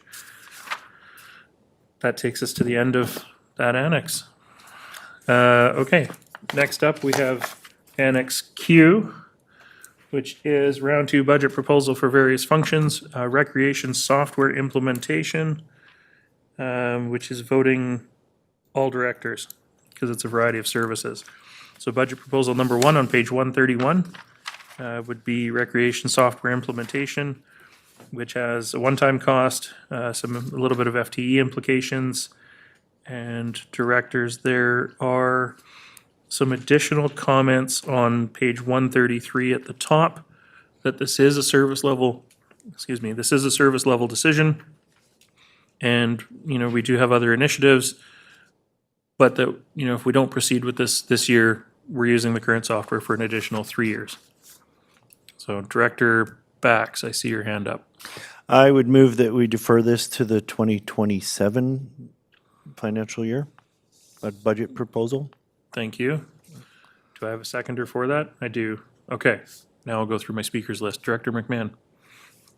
I just wanted to be clear, so the software that we are currently using, is it all paid for? Or would would a 3-year contract involve an expense as well?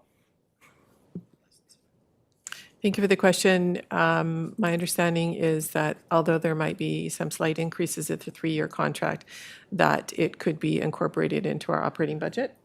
Getting a nod, so yes. So that's covered in our operating budget. Thank you. Thank you. Director Stamford.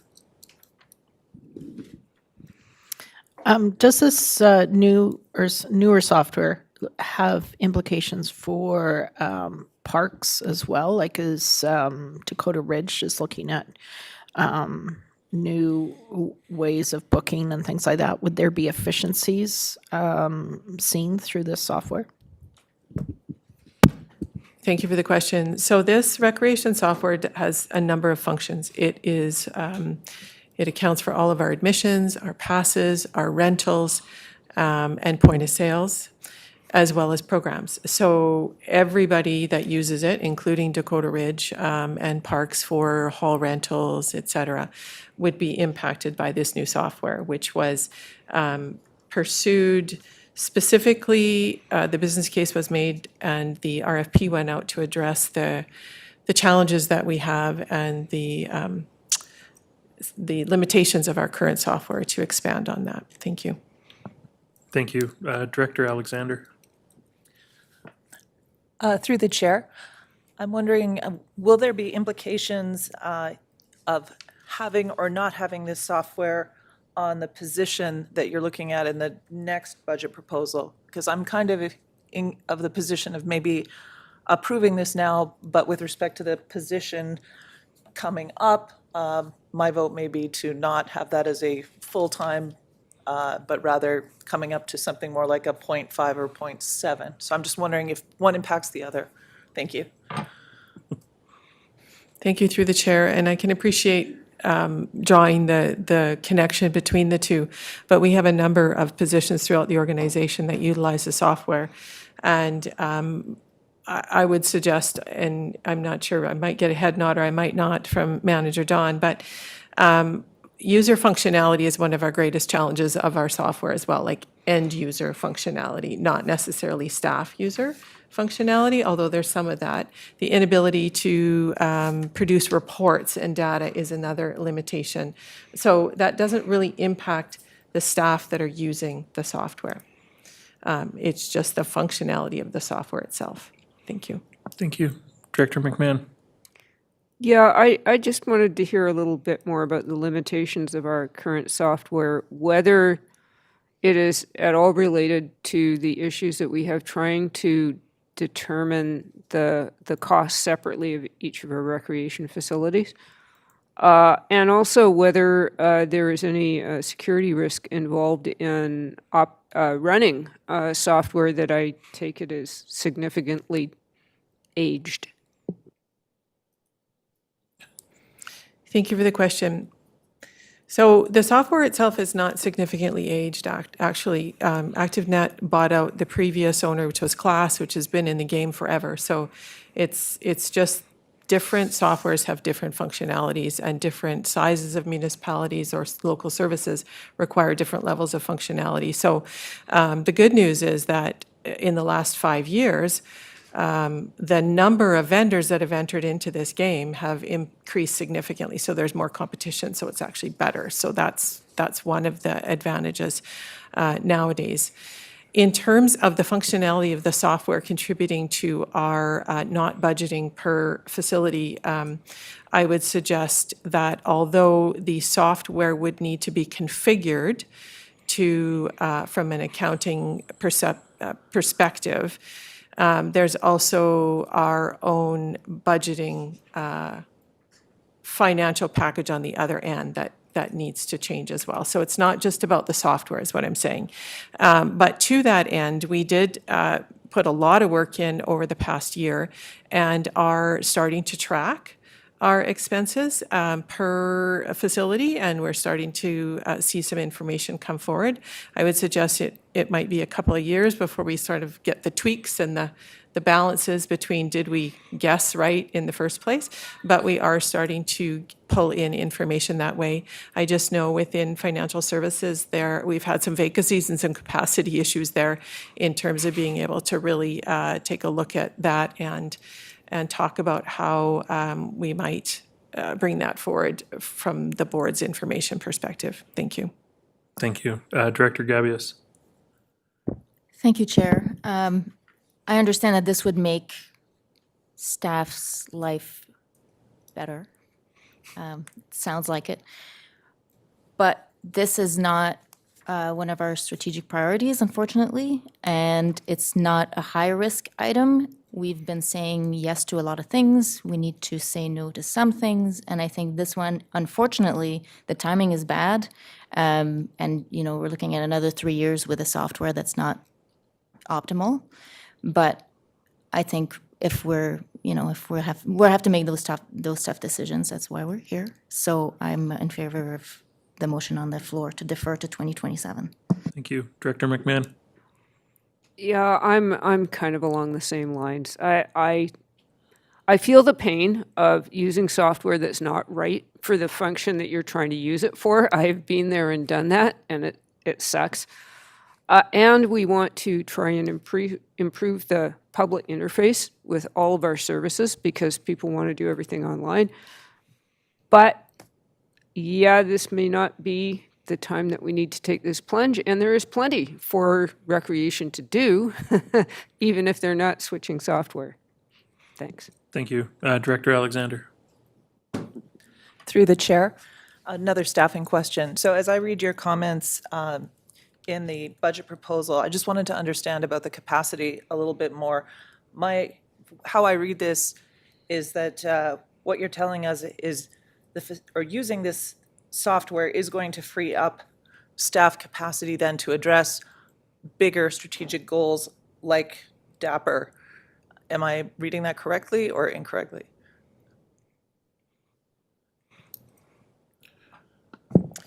Thank you for the question. I'm just reading my budget proposal because I don't actually think I say that. And I didn't, so good. So the recreation software we have right now is limited. Whether or not, I don't believe at the end of the day, if we bring in a new rec software, I'm going to free up 0.5 of capacity of staff. It's just different software that we're going to be running. The good news is we'll have better information, we'll have better user interface. It will be easier because, as I said, the competition, there's great software providers out there now. Thank you. Thank you. I don't see any other hands up, so I'm going to call the Director Inkster, just under the wire. Yeah, thank you, Chair. I won't be supporting the motion because it says 27. Sometimes I question 27. Why 27? So in the last paragraph there, it talks about these being 3-year intervals on the existing software. So, okay. I'm going to call the question then on the motion to defer to 2027. All those in favor? And opposed? Director Stamford, Inkster, and Alexander opposed. Motion is carried. Okay, thank you. Go ahead. I'm just wondering if we should have moved to defer to a future year rather than specifying 2027. Sorry about that. I should have thought about that before we made the motion, but to leave it more flexible because things could change. Or GM Gagnon? Thank you, Chair. And while I appreciate the sentiment, the reality is we have a 3-year contract now that we've entered into, and so we will have to go to a tendering process. And if a different vendor is selected, we'll be right back where we are, which is requiring implementation support. Thank you. Yeah, thank you. 3-year contract, so there's no, okay. Thank you for that clarification, though. No, that was a good one to catch. Okay, that takes us to the end of that Annex Q. Yep. So we're going to move on to Annex R. And directors, I'm hoping we'll get through Annex R and then we'll break for lunch.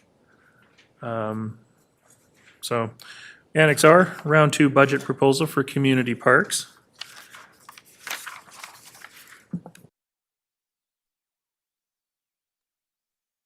Okay, I'm out.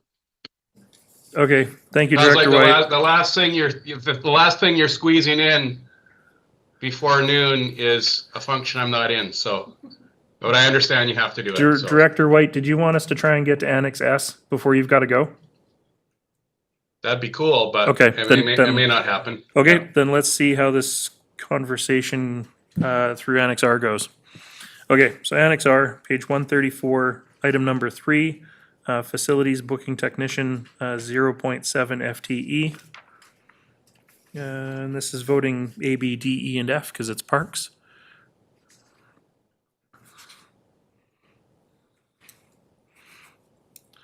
Directors, questions, comments, motions? Director McMahon? I know that we regularly get statistics on the usage of our community halls, but I haven't seen anything on how much, what the income is for each of these halls. I think the last time there was a report that delved into the details of the income and expense of the community halls was like 2012. So it makes it a little hard to tell how much additional revenue we may be earning by making the booking process better.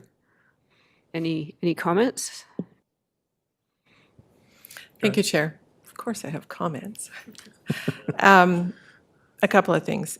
There has been no information provided for you in terms of the revenue that we get from community calls because we don't budget that way. It goes into one user fee line. But we are, and we do through our community quarterly reports, we provide you statistics on usage, so you will see that usage has gone up. But I would like to suggest that, especially through parks, it's deemed more as a public good. And so the community benefits are such that your user rates are non-existent with sports fields, you don't charge. And your community halls are very nominal in terms of the rates that are charged for usage. So it's really not about recovery in this area, it's more about the public good. So I couldn't build a case, it's doubtful I could build a case that I could self-fund this position through user fees because we would just price ourselves right out of the market. Thank you. Thank you. And CFO, I see your hand up.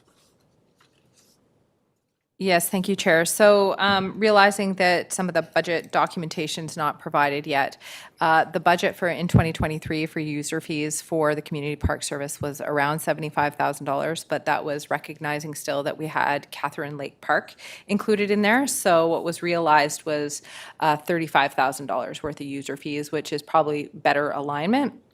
Definitely from a trend perspective, last year we were seeing a trend with all of our user fees throughout the organization from a recreation and parks, just an increase because of COVID restrictions in 2022 were still partially in effect.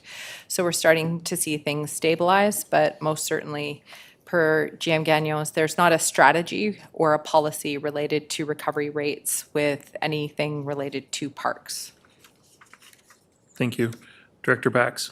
Well, I haven't heard through the grapevine any issues dealing with renting our facilities. I've rented our facilities on numerous occasions over the last decade, and I haven't had any problems. And I know you're having a hard time building a business case for this because it's the role may not pay for itself. And as you say, public good, that's great.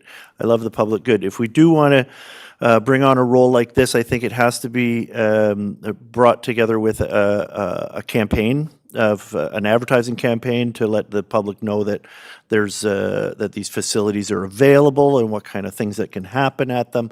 And so I would like to see this brought forward.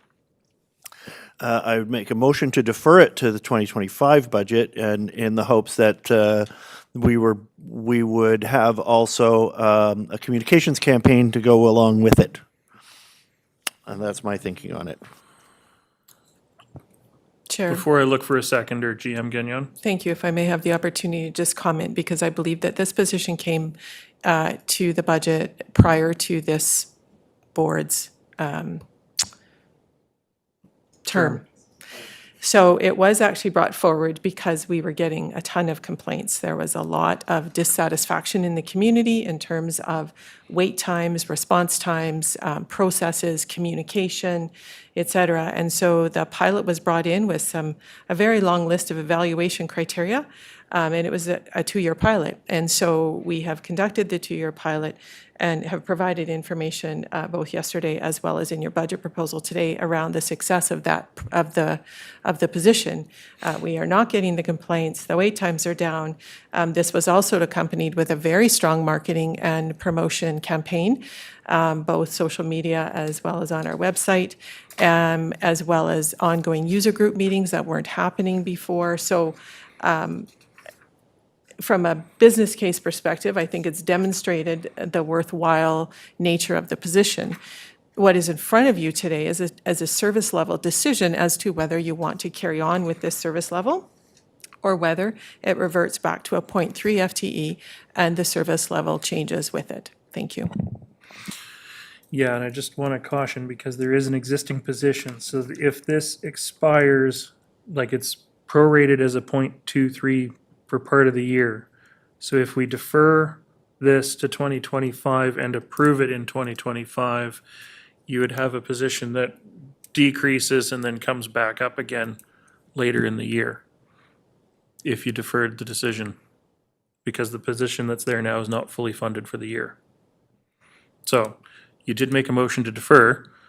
I will look for a seconder from A, B, D, or E, or F, which I don't have. So Director McMahon?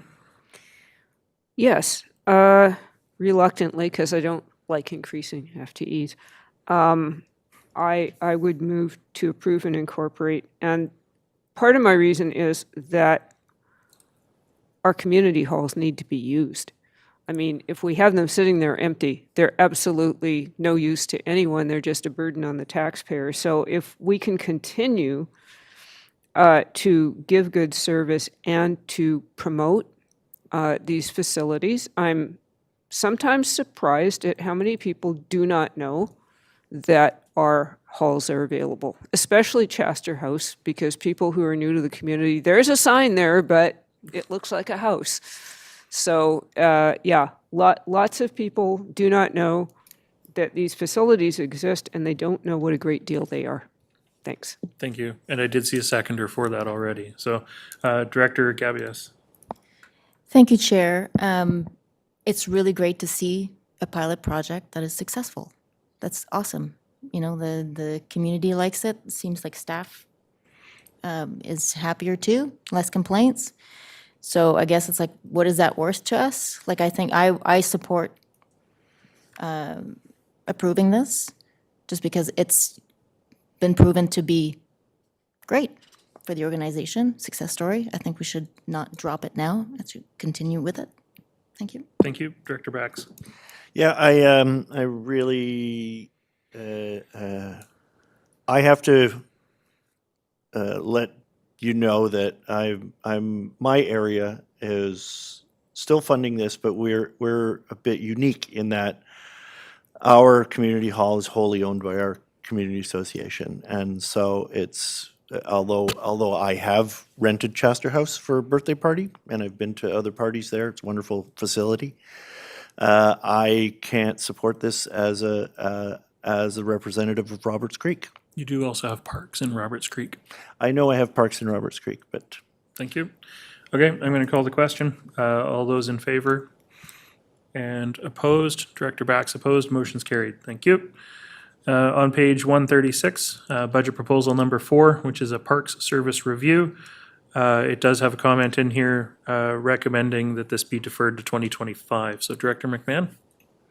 Yes, I'm going to take that recommendation that we defer this to 2025. And I've already got a seconder for it, so I don't see any other hands up. I'll call the question. All those in favor? And that's carried. Thank you very much. That takes us to the end of Annex R. Oh. Hang on one second. We've got Cliff Gilker. It's on. Okay. Okay, so directors, on page 134, we have the third bullet in the background paragraph is that the following budget proposal be approved and incorporated into the 2024 Round 2 budget with further consideration by electoral area directors at Round 2 budget on the apportionment of Canada Community Building Fund provision. So on our recommendations examples sheets, that's the top of one page, or top of one of the pages, number 3. And I think it was pointed out that there is a typo in the apportionment. If you're looking at the option that's 10% from all the areas, it doesn't add up to 100. So Director Bax. yeah, I would move that this budget proposal be apportioned 50% from Area D and the remaining split between the other rural areas through their community works funds.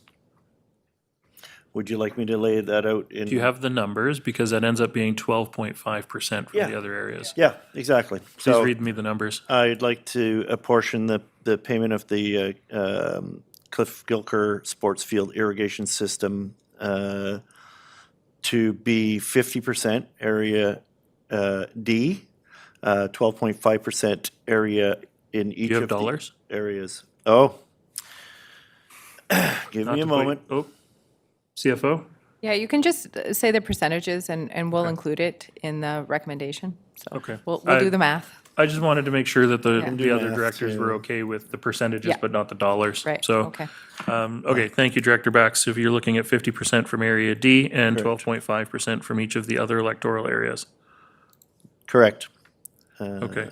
And that's the motion that you're making. That's the motion that I'm making. Do I have a seconder? 97,500 from Area D. It's okay, Director Bax, it's okay. I've got a seconder for your motion already, so. Director McMahon, I see your hand up. Yes, I'm going to support this, although in fact I was going to suggest actually a broader split. In my view, we have a few of the parks in our system are what I would call destination parks. And some examples would be Soames, Chester Beach, Cliff Gilker, Cooper's Green, and Dan Bosch, which are heavily used by people outside of the electoral areas. So when we are looking at improvements to those parks, I think that we should split it regionally between the electoral areas and possibly more generously, but I just got a better deal from the Area D director, so what the heck.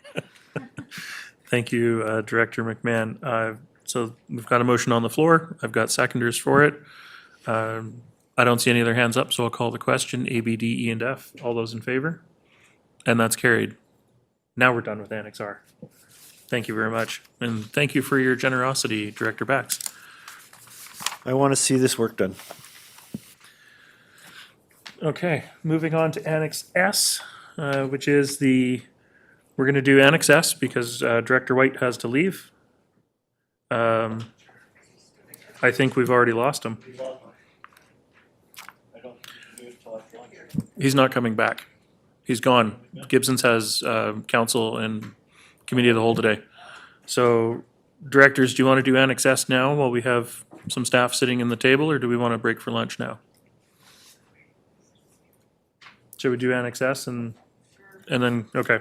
So Annex S, round 2 budget proposal for Gibson's and district fire protection. We do have budget proposal number 1 on page 139. And this is voting E, F, and Gibson's. Gibson's is not here, so it's now voting E, F. So I'm looking to my area E and F directors. Director McMahon. Right. I do appreciate the increasing a burden on our volunteer fire departments and the increasing call volume. However, a lot of questions have been raised about firefighter compensation. And I think it needs a thorough review.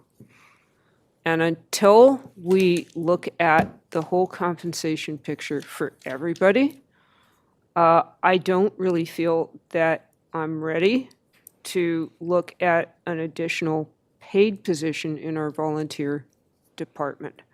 So I am going to move that we defer this to the 2025 budget and wait. Right. I'll take that back and try another one. So I'm going to move, I wish I wasn't first. I'm going to move that a temporary 12-month amendment to the firefighter compensation model. Wait, this is a separate motion. I want to defer this one to 2025 first. Then we'll come back with Okay. the second motion. So Thank you're you. deferring the present, Yeah. yes, The the Assistant present- Fire Chief Prevention and Safety 1.0 Right. Yeah, FTP. thank you. Okay, I do have a seconder for that. It's just the two of you. I don't see either of your hands up.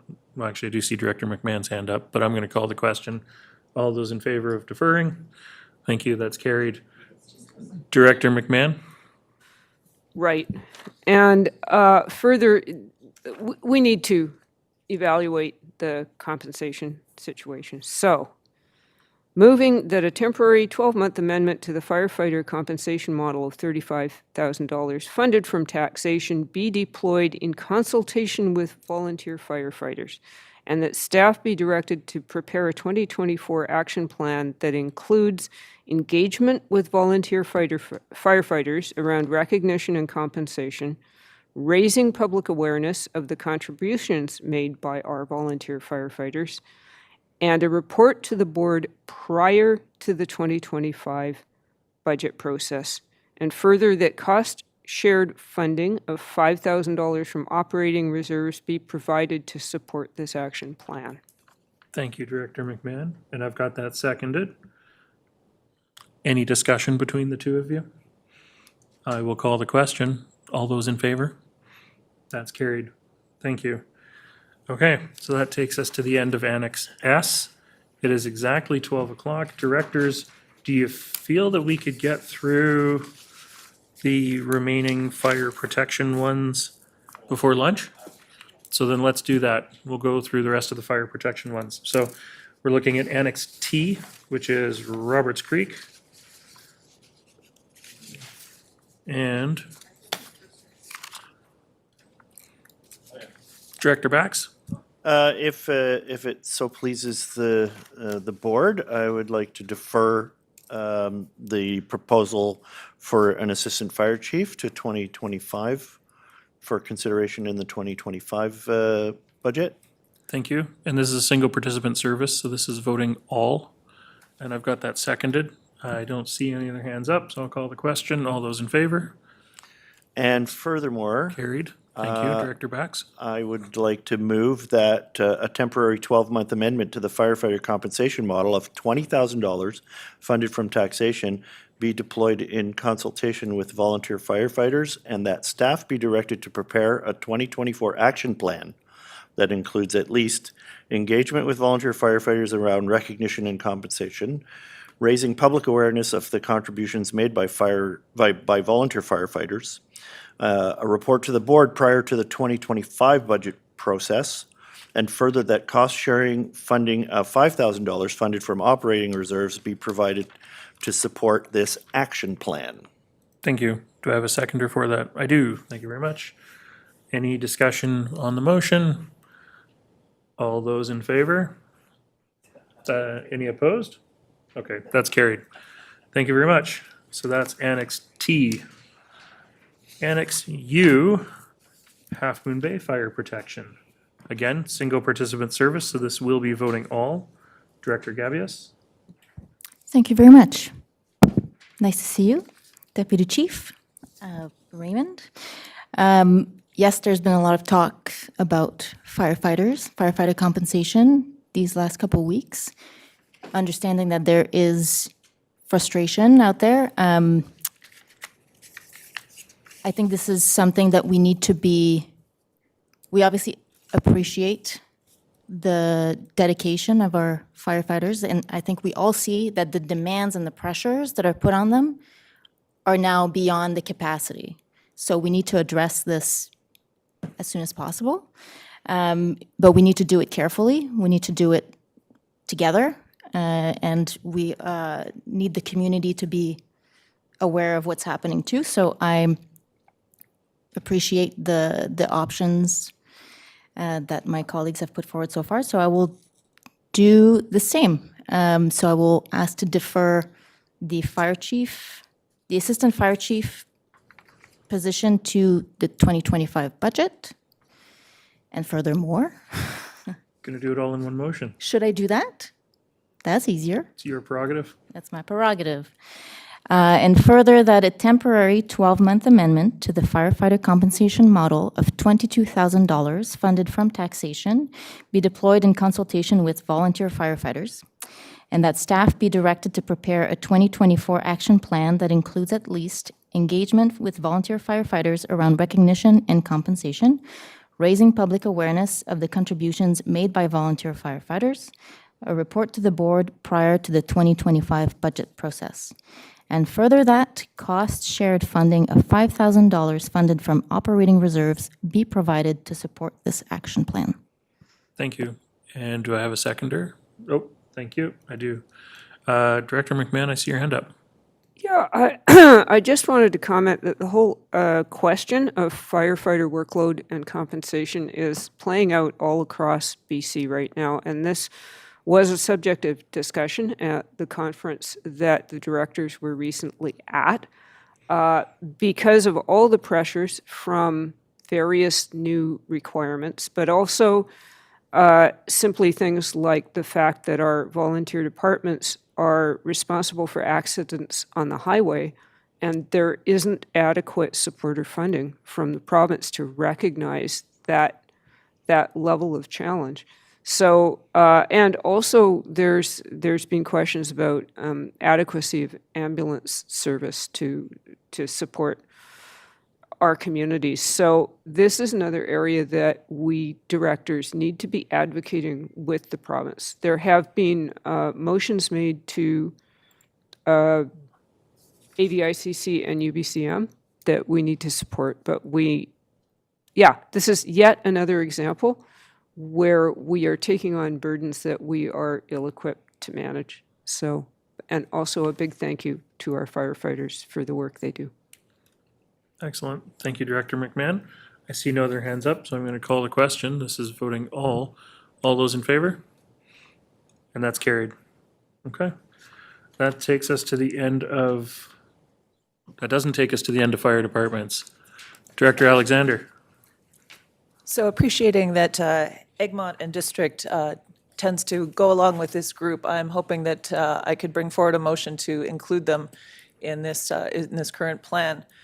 So I'm going to sing a familiar refrain, which would be to move that a temporary 12-month amendment to the firefighter compensation model of $1,000 funded from taxation be deployed in consultation with volunteer firefighters, and that staff be directed to prepare a 2024 action plan that includes at least engagement with volunteer firefighters around recognition and compensation, raising public awareness of the contributions made by volunteer firefighters, and a report to the board prior to the 2025 budget process. And further, that the Egmont and District Volunteer Fire Department be considered as part of the action plan, with a big shout out to them also. Thank you very much. I've got a seconder for it. I believe it's also a single participant service being up in Egmont. So this will also be voting all. I don't see any other hands up, so I'm going to call the question. All those in favor? And that's carried. Thank you very much, Director Alexander. No. First of all, okay, it's 12:07. We're going to recess for lunch. Directors, is 12:45 a good resuming time? Okay, so we're going to recess till 12:45.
Good afternoon and welcome back. Excuse me, to the Finance Committee meeting for February 6th.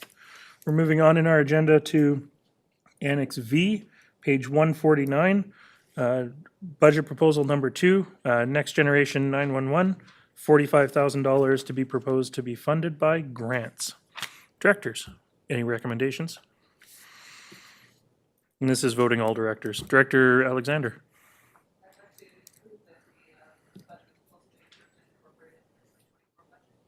Give your microphone. Once more with feeling.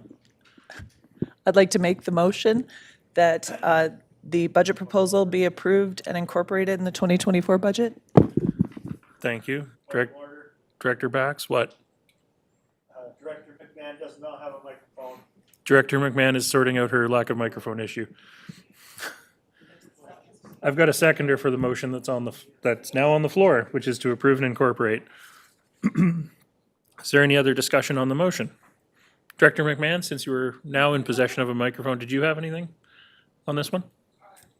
Next Gen 911? Oh, look, microphone. We need to do this. Yeah. And this grant. Don't. Okay. All those in favor? That's carried. Thank you. Next up is Annex W, which is round 2 budget proposal for a Sunshine Coast Emergency Program. On page 151, budget item number 1 is community evacuation planning support, which has a change that's been issued to it to contracted support funded from taxation with potential for partial offset of grant funding. Director Stamford. I think Christine's hand is a holdover from before. Oh, my apologies, Director Alexander. Is it possible to approve this conditional on all grant funding? GM Hall. Thank you for the question, Chair. The CFO will jump in and correct me if I don't have this quite right, but items can't be incorporated in the financial plan without confirmed funding. So if there's a desire to only action this if there is grant funding, then I believe that this proposal would be abandoned. Staff would seek grant funding and come back in year if we're successful. Thank you. That compares to the Next Gen 911 that we just passed and that we already have that grant in hand, I believe. Yeah. So, follow up? But the grant proceeds are only partially funding it, correct? Thank you for the question. The Community Emergency Preparedness Fund does have a grant program that supports evacuation planning. It does have certain constraints on it. And so staff, with the proposal that's here, staff are proposing a community-based approach that's a little bit different from at least all of the activities that are eligible for the grant. The approach that's proposed here is one of building capacity in the community and using community resources as a match for regional district resources. The thinking being that local knowledge is important to developing quality plans. So staff would intend to seek grant support for the components of a project like the one that's proposed here that are eligible from the Community Emergency Preparedness Fund, but fully expect that there are certain pieces that may not be. Thank you. And I think just from my own perspective, I think this is one that I don't want us to wait until a grant might become available to maybe fund some of this work. I think, when we talk about emergency planning, evacuation planning, at least I'm hearing pretty strongly from the residents of my community that they want more help and more resources.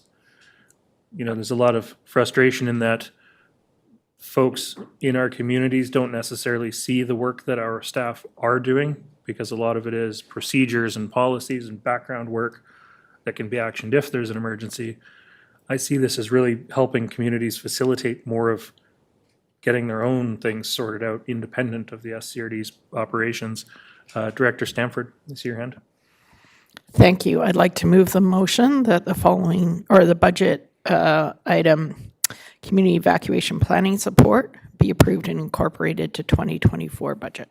Thank you, and I've got seconders for that. Director McMahon, I see your hand up. Yes, high level of interest in my area. That's probably the third most frequent inquiry I get, after who's fixing my roads. Director Gabius?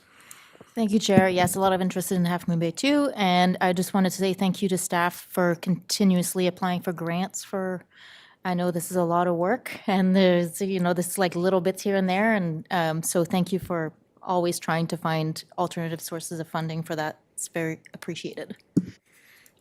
Thank you. Director Stanford, I see your hand up.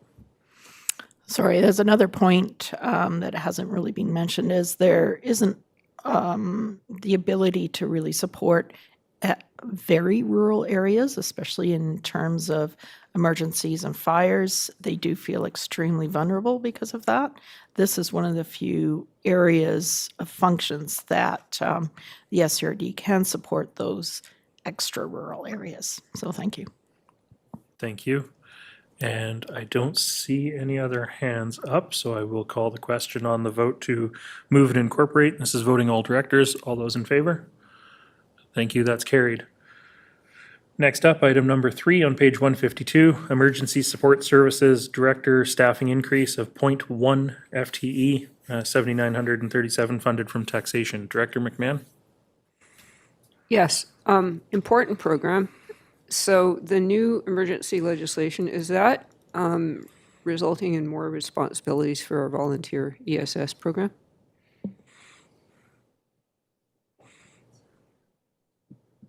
I would say off the top of my head, no. As well as there is considerable desire that the province funds ESS program stronger, but that at this point hasn't taken any action yet.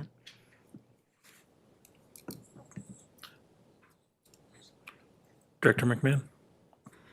Sure, I'm going to move to approve and incorporate this in the budget. Thank you, and I've got seconders for that. Director Inkster, I see your hand up. Yeah, thanks. Obviously, there's a lot of emergency preparedness stuff on our agenda, and there's quite a bit of support for it, and we've talked about it lots in Seashell with the Council. forest fire issue and the concerns, and the two people at the table as well as others in this service here have heard me go on and on about it, and I'm still concerned about West Seashell with how we liaise with that community, and that's an issue that is West Seashell, but also Half Moon Bay that I'm concerned about.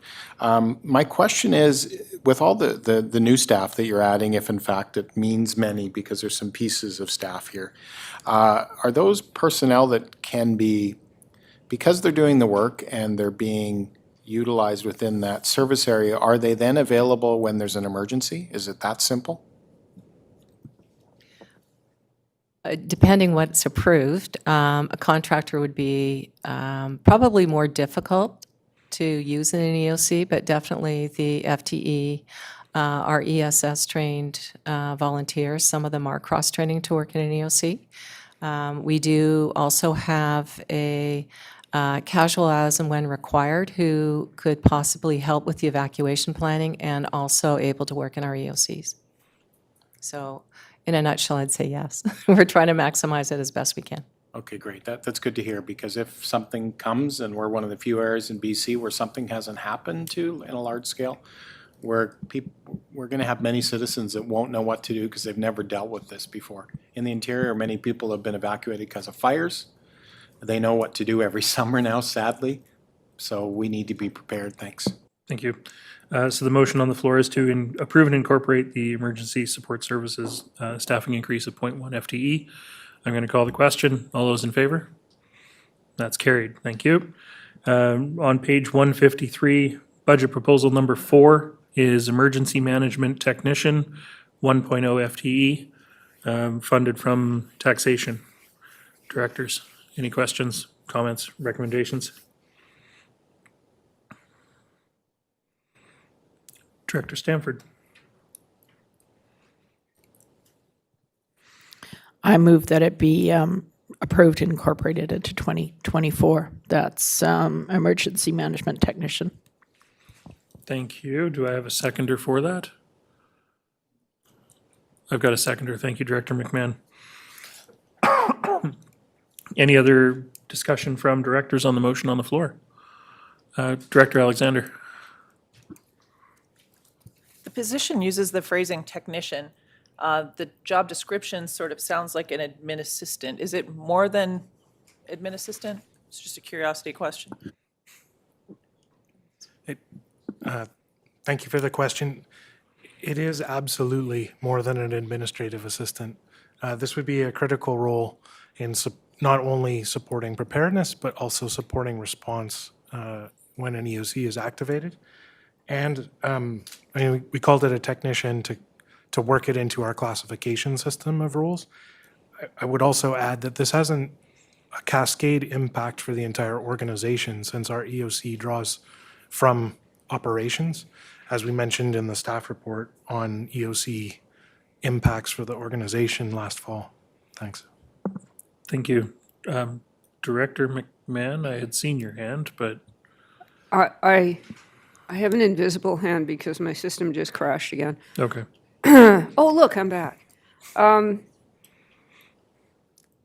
It's the theme of the day. The province is downloading a lot of responsibility on us, especially for emergencies. Is there any hope on the horizon of getting better and permanent funding from the province rather than this piecemeal of grants that we rely on so much? Yeah, not that I'm aware of. I'm sorry, I don't have an answer for that. But this position really does provide capacity for us. It builds expertise. It builds succession planning. And it's more than an administrative piece. And I apologize for not having a more fulsome description of what our technician would be. Okay, thank you. I don't see any other hands up. Recognizing I've seen a couple of other directors flicker off and back on again, so if you need to just wave at me, go for it. But we do have the motion on the floor. Director Bax, I think you're going to be my last speaker before I call the question. So I was just wondering where are you going to be looking for this particular position? Is this going to be coming up through the fire service or through another emergency training type of position? Or I was just wondering what kind of individual is going to fill this role? We would, of course, have a posted opportunity, and we'd be looking for the best and most skilled resource to join our team. I realize that's not an answer, but That's the answer you're going to get today. Of course, we would work through our normal recruitment process, and yeah, thanks. Director Gabius? Thank you, Chair. We do live in interesting times, and we have to be ready. And I remember Director McMahon had a motion last year for a report that would show us the impacts of EOC activation on staff. Is this kind of a direct response to this report? Thank you, Director, for the question, and through the chair. Yes, this is a direct response. So back in September at Committee of the Whole, staff reported on a 3-year assessment of the implications of running our emergency program, and particularly emergency operations centers.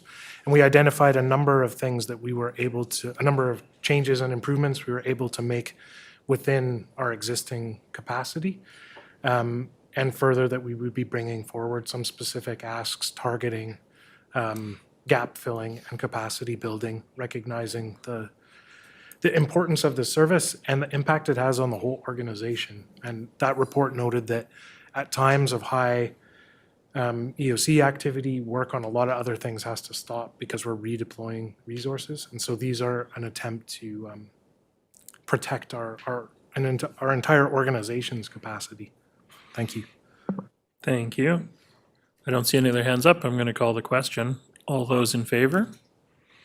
And that's carried. Thank you.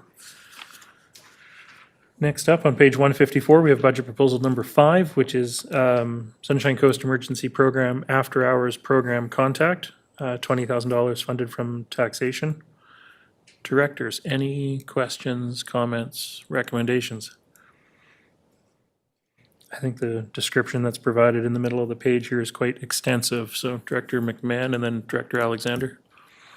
Yes, this seems like another relatively low-cost, high-value sort of proposition. So I'm going to move that this be approved and incorporated.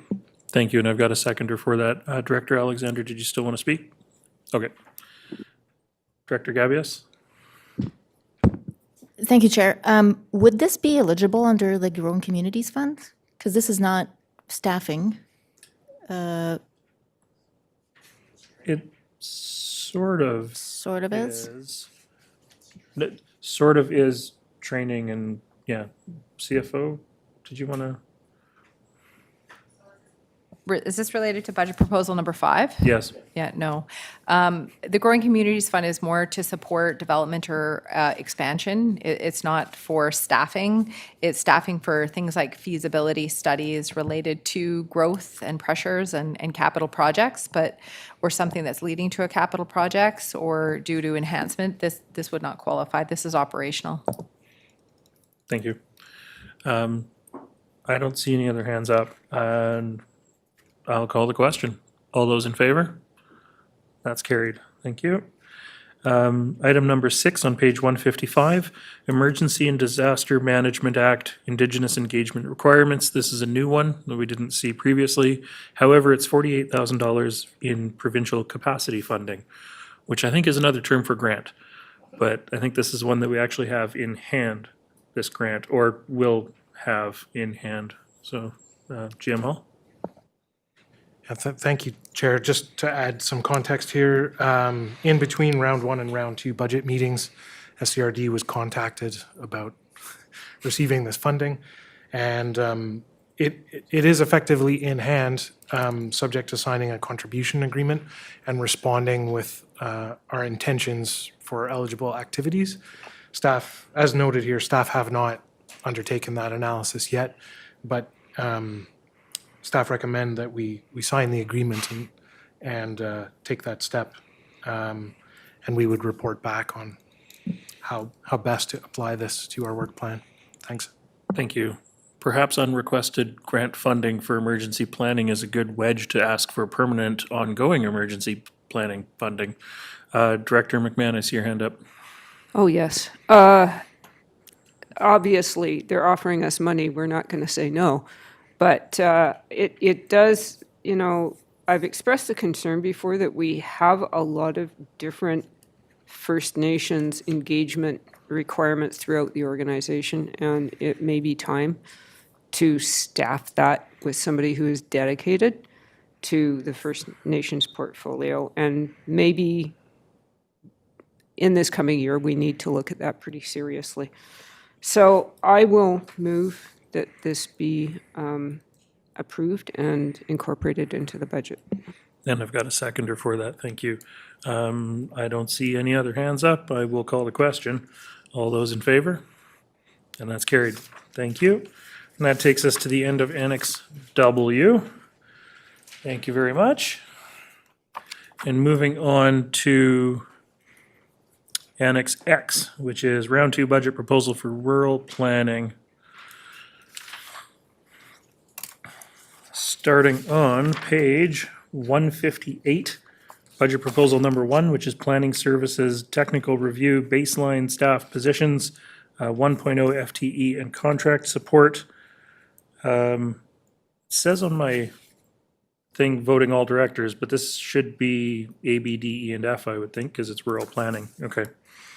So, directors, any questions, comments? Director McMahon. Yes. Sorry, I'm juggling so many different pieces of pixels. I'm juggling pixels. So these positions will be paid from fees and charges. or funded from fees and charges, is my understanding. Perhaps staff could give us a little more perspective on the situation with rural planning. So we've had a very big increase in the number of inquiries and the volume over the last, say, 5-6 years. And I think there was a reluctance to staff up, in part because planning cycles tend to go up and down with the construction industry and the real estate cycles. But it sounds like we are at the point now to commit to resourcing the department better going forward. Could you give me a little more on that? Thank you, through the chair. Thank you for the question, Director. So taking us back to late 2022, staff prepared probably the most comprehensive analysis of service levels and financial sustainability that has been undertaken for some time as part of a comprehensive fees review. And that analysis showed that we had been tax subsidizing development approval for some time. Fees were adjusted closer to cost recovery at that time, and we're seeing the benefits of that with the ability to fund better service from revenue. Subsequent to that, we undertook the development approvals process review using grant funding, and that identified that we were not meeting community expectations around development processing, and further that we were continuing some degree of tax subsidization. And so coming from that, there were recommendations to adjust our service levels to get closer to expectations and also to do a further review of our fees. And so the proposals in general that are in this annex and this one specifically are tied to that process review and are offered also with the intention that a further fees review to ensure that we're getting as close as we can to cost recovery as is set in legislation as we are, that enables us to meet community expectations. And part of shifting how we're processing development applications is protecting our capacity to invest in long-range planning and policy. And that's where official community plan renewal comes in, zoning bylaws, work around affordable housing policy, which for a long time we've been really dedicating a lot of our resources just to keeping up with development processing. And so staff are in the process of protecting that capacity, and the proposals that are here will help ensure that we can do that as well as meeting development processing expectations. Thank you. Thank you. Thank you. And I noticed I messed up. I was on the wrong page again. So I'm on the correct page now, 158. So the proposal is for 1 FTE funded from user fees and service charges, and I completely support that because we've seen the overload in the planning queues. So I'd like to move this be approved and incorporated in the budget. And I've got seconders for that. Director Gabius, I see your hand up. Thank you, Chair. Will this lift address the fact that the planning department only has a certain amount of hours outside, for the public to counter service? Thank you very much. Will this allow us to increase those counter service hours? Yes.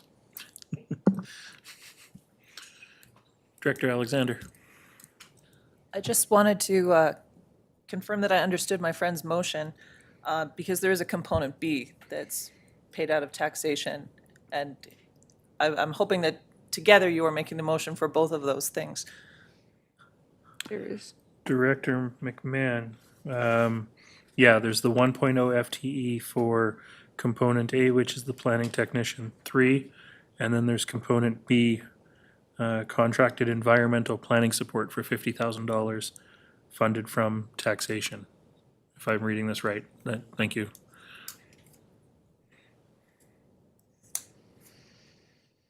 Did you want to clarify? We're getting to the end of the day, and the pages are getting more confusing as we go. So, yeah, the contracted research, I mean, we've got a lot of work to do, and we've just got to get it done. So, I stick with my original motion, Which is even to- though I didn't adequately describe it. I mean, to be fair, you did say, approve and incorporate this budget proposal, so it is the complete proposal. I don't see any other hands up. I'm going to call the question, A, B, D, E, and F. All those in favor? Any opposed? The motion's carried. Thank you. All right, moving on to budget proposal number 2 on page 160, which is Planning Enhancement Project staff position 1.0 FTE, funded from GM Hall. You want to clarify that one for us? Thanks. Yeah, thank you for the opportunity, Chair. This is there's two things to say about this budget proposal. One is in between round 1 and round 2 budget meetings, staff were contacted about new funding being provided to local governments in association with the various housing bills that the province advanced late last year. So this capacity funding we have done some analysis about current work plan items where the capacity funding could be used, and there are 2 indicated in the package today. This is one of them where a portion of this resource can reasonably be paid for using that capacity funding. So that's the first thing to say. 1B is there's a little bit more detail under budget proposal number 4 saying that staff intend to report back on this new capacity funding. So apologies, the order doesn't provide the context up front. So that's about the capacity funding. The other thing to say is that as we move forward with the OCP renewal project, and that's what this GIS resource is associated with, we want to make a check to make sure that that we're appropriately representing both the FTE count and the funding that's required. And so depending on the committee's decision today, if this is incorporated, then staff would make that verification prior to this coming to the board meeting. And the context there is when the board approved the original OCP renewal project, there were project resources approved with that. And just today, we've identified that there's a possible slight overlap. So this may go down slightly is what I'm saying. Thank you. Thank you. Director Bax. Well, it's a tough one. I just because I've had a nice lunch at the taxpayer's expense, and I feel like having a nap, I don't see that I can just go through everything in this afternoon and approve all of it. It just doesn't sit right with me. I know we do have GIS technicians already on staff, and it's nice that the provincial government has changed some of the rules for us. Mostly, they've changed the rules for the municipalities. There have been some recent announcements that do change some of the rules as far as secondary suite loans for rural areas, which is quite heartening. I wonder how, and creating this role to be paid by taxation is a bit problematic. Can it not be funded from user fees? Because this is a service that we provide that's not used by everyone, but the people that do use it can afford to pay for it, as far as I understand. It really should be a user fee funded function. A lot of the description that associates with this, though, speaks to OCP work an OCP renewal work, which is not work that has fees associated with it. It's about how we want our community to plan and move in the future. And if this is another download from the province, we've been told that we have to Not at renew all. our OCP, Well, right? yes, but it's been that way for, ever. OCPs have to be updated on a fairly regular cycle. Director McMahon?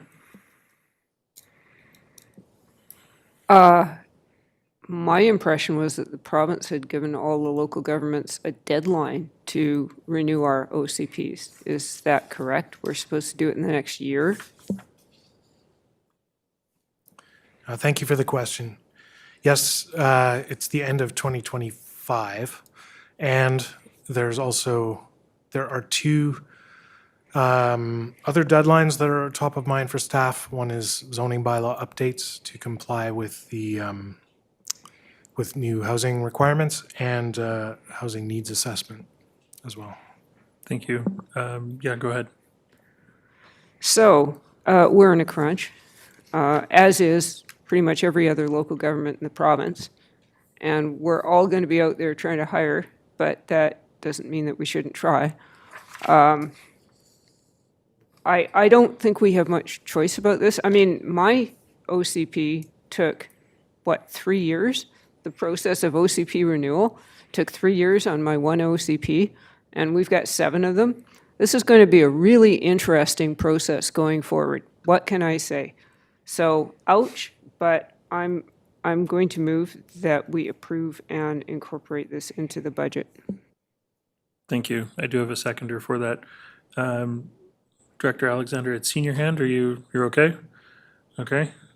Any other discussion on the motion on the floor? I will call the question then. All those in favor? And opposed? Director Bax opposed. The motion's carried. Thank you. And next up, we are on page 162, budget proposal number 3, which the project has changed a little bit. It's now the development approvals process review implementation. And so this is $75,000 representing 2 components, contracted change management resource and then contracted software support resource, funded from taxation by the looks of this. So, Director McMahon. Right, but this is basically a one-time expense, not an ongoing expense, if I understand correctly. We had this review of our procedures in our department by KPMG. I can't even talk anymore. This is day 2. But we need to implement it now, and this is a really high priority for the rural areas and for the organization. So once again, here I am, trying to jump between several different pieces of paper, but I'm going to move to approve and incorporate, even though I'm frozen on the screen and have crashed. Thank you. And I've got a seconder for that. Director Gabius. Thank you, Chair. Yeah, this is tough because we're saying yes to a lot of things. Taxes are going to go up, but I feel like this one I feel good about. You know, we're hearing over and over again that we need to, like, our planning department needs some help. That's going to be good for everybody in the long term. So, I mean, I think the way I'm seeing it now, it's like taxes are going to go up. I want to be able to tell my constituents why they're going up, and this is good. It's good value right there. So I'll be supporting that. Thank you. I'll call the question then. All those in favor? And that's carried unanimously. Thank you. Next up, we have budget proposal number 4 on page 164, which is housing needs assessment, and this one is new. I think it's fairly self-explanatory, but GM Hall, did you want to add anything on to what's already here? Just to say that I know we're not in the practice of putting mandatory things forward, but because this one is new, this is a mandatory requirement set by the province. Thank you. Director Bax.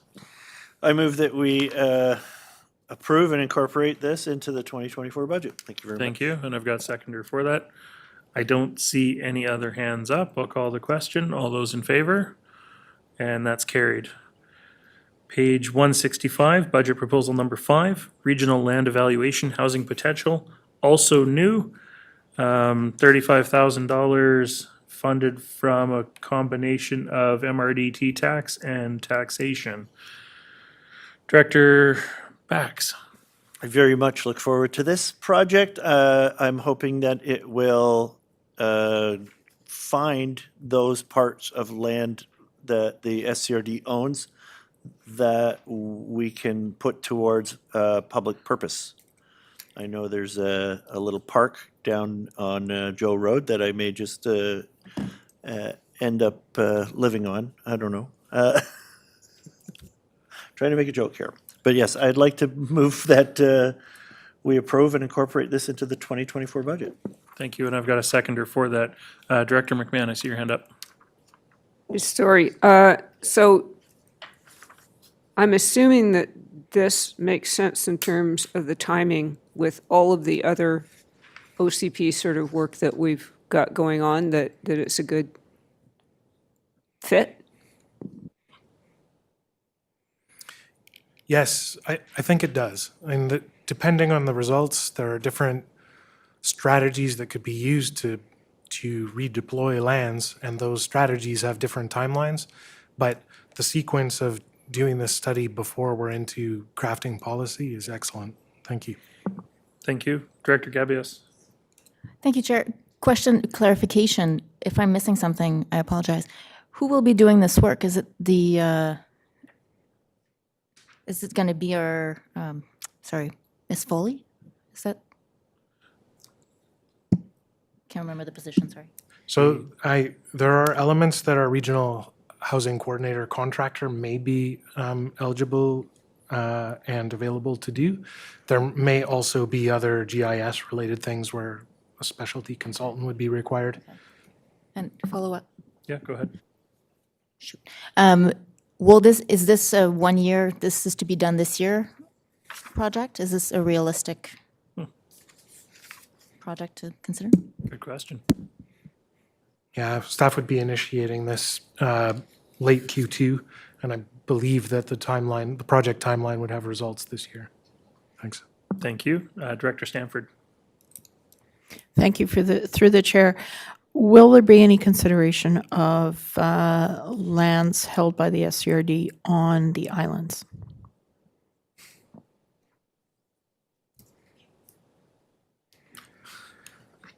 There certainly could be. I think conversations with Islands Trust about the mechanics of how we would work through that would need to occur before we are fully into the project. Thank you. Thank you.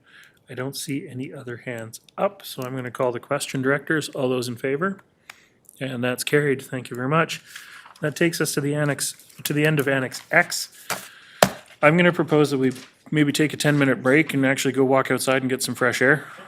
Because, yeah, we're getting a little punchy and tired, and we're going to move. So we'll be back in 10 minutes.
Thank you, everybody, and welcome back to the Finance Committee.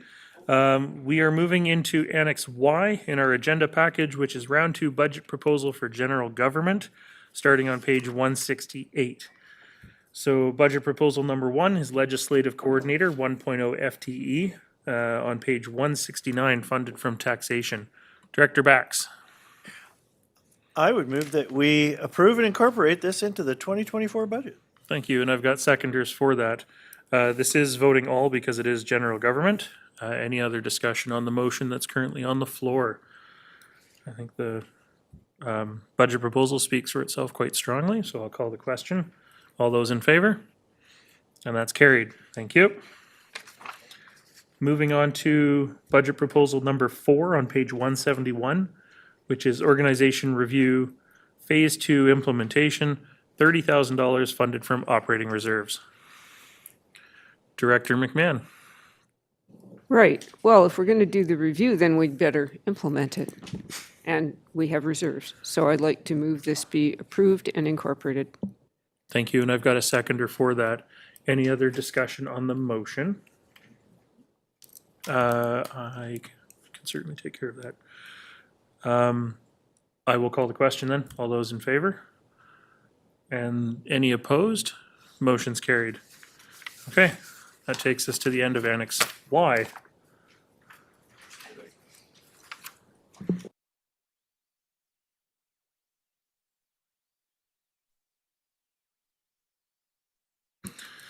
Okay, Annex Z, starting on page 173. So we're looking at budget proposal 1, which is utility billing program resourcing, 2.3 FTE increase over 3 years. And Director Bax. I know that we've approved an awful lot in our budget this year, and I know that there are that we're not doing volumetric billing. This involves creating the pricing scheme for volumetric billing, does it not? Am I on the right track here? Among other things, I think. Let me have a look. CFO, did you want to speak to these positions a little more? Utility billing program, yeah. It's a pretty big ask, 2.3. Ask the question. Yes. Yeah, so there is some information provided here because it is looked at as a phased approach. And so the 2.3 positions are over a 3-year period. So for 2024, 2025, and 2026. And so for 2024, it is 2 half-time positions because they're prorated, so 0.5 times 2, which equals 1 FTE position. In 2025, it's anticipated to add 1 additional staff, so we'd be up to 2, with an additional 0.3 for 2026 is what the proposal is. Alternatively, what we've suggested is, or an alternative suggestion would be that we do a full 1 FTE for 2025 with a 0.3 for the 2026. So that's an alternative, but there are some implications in the sense of the pace of which we'd be able to implement volumetric billing with the eye on doing North and South Pender first, with regional catching up when we get all the meters installed in the system. Thank you. Follow-up, Director Bax? Yeah, and my point would be that in order to in order to save some money this year and plan more for the coming years, we know that we're going to be going to volumetric billing when Seashelt has completed their metering installation, which is still a year and a half away, as far as I can tell. I would put forward that we delay the volumetric billing project until everybody's ready. I'm sorry, I don't see that in the budget proposal title. It's not in the that's budget here. proposal. But I wonder what would the implications be if we were to delay this and create 2.5s next year, and then the other FTE lifts in the following year. To defer this to 2025 would be the basic motion. Okay. I believe staff did get prior direction when we presented the water rate structure for consideration. And in there, there was direction provided to staff to implement North and South Pender. I think the recognition too, when we adopted user fees, was that there really isn't a benefit from our perspective to wait until regional system. I think that was contemplated many years ago, and that's why North and South Pender, that has already had meters for over 10 years. So I think this is also viewed as our ability to use this as a pilot to really get some lessons learned, that when we get to the larger system, that we've been able to work out the kinks and use those lessons learned to the larger system. So again, looking at the board's strategic plan, this is one of the key items that is identified. So again, it's why it's before you. Thank you. Thank you. Director Gavious? Thank you, Chair. This is a crucial project, top priority for me. So I'm actually like, what option would help us speed this up? Like, I know that you talked about another option of 1 FTE this year. Would this speed things up or no difference? I think what the proposal would be, that an alternative would be that instead of 2.3 over 3 years, that we do 1.3, but give us the 1.3 sooner, so we could do the legwork at the front end, and we could always come back in 2025 or 2026 with kind of the outcomes of that for reconsideration for the last position. But we definitely need some more horsepower, because there's only one individual assigned to do utility billing right now, and this is a significant change to the way we do it. And we also need project management at the beginning, so hence why we would need some more resourcing at the beginning. Thank you. Director McMahon? Yes, I welcome the opportunity to use Area A as guinea pigs. And I think what we're looking at then is the proposal as shown on 173, page 173, reduced, however, by 1. So is that correct to have a 1.3 FTE increase over 3 years? Is that what we're getting at here? I think it's 0.8 prorated for 2024, and then it ends up being a 1.3 in 2025. I would like to move that. Thank you, and I've got seconders for that. Director Inkster? Thanks. It looks like we're making adjustments to the original proposal, which is helpful. Just further clarification on the proposal and the information that appears to be being gathered. And I'm just looking through the information presented just to see if it's answered there, but I want clarification. Is the work being done here to continue with the existing rates, or is the work being done here in order to move to immediately and or trigger volume rates? I mean, this is in support of the direction that we have given to move to volumetric billing in North and South Bender. But the rates aren't changing within, and still for a few years, to bill based on volume? In Seashelt or North and South Pender? All areas, including these two that are being discussed here. CFO? So is there a revenue change?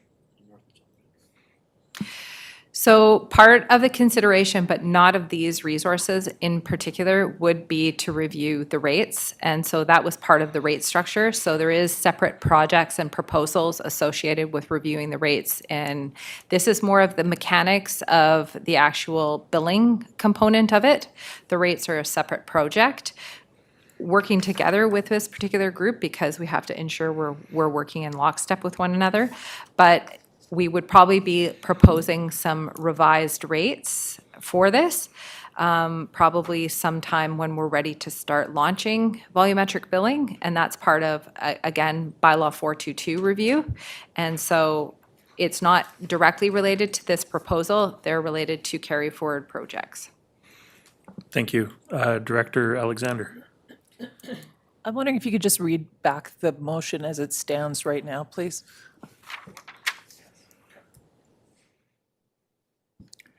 Thank you, Chair. And the budget proposal be approved and incorporated as amended into the 2024 budget. Budget Proposal 1, Utility Billing Program Resourcing 1.3 FTE over 2 years, one position prorated at 0.8 FTE for 2024, funded from support services, utility fees for billing portion, and operating reserves. Okay. Director Bax. Yeah, I just wanted to let my peers know that I was asking these questions for information and that I do support the motion as it stands. Great. Thank you very much. I don't see any other hands up. So I'm going to call the question on this. Voting all directors, all those in favor? And that's carried. Thank you. On page 175, budget proposal number 2 is budget software, $250,000 funded from operating reserves. I did have one question on page 176. It talks about a $50,000 per year base budget lift for software costs. So that would be not absorbed within existing operational budgets. That's an additional ongoing expense that will be an increase. At this point, it's just an estimate because we haven't procured whatever type of, it's based on just some ground truthing right now as far as what other organizations of our size who have taken on. So what we don't know is what our current ERP system, what would drop off. So we'd probably, as part of a contract award, reconcile that. This is an estimate for right now. Okay, thank you. Director Bax. Looks like the money's there for this particular project. I would like to propose that it be approved and incorporated into the 2024 budget. Thank you, and I've got seconders for that. Are there any other discussions? Director Gabius? Thank you, Chair. If I'm missing it, I'm sorry. What is the timeline for this? Are we expecting this to become a carry forward? I guess is what I'm asking. I think we just have to be very realistic in the sense we have quite a few finance vacancies right now. The resourcing that's in here is more contemplated for IT resourcing. We have a lot of IT projects, so we just have to, again, come back and prioritize those as far as what our overall capacity is. We are looking to implement with the majority of this using as much as possible consultants, so not, but there will be interface. Obviously, we'll have to be heavily involved in it. Will it be up and running for 2025 budget? Potentially components, that would be our best hope.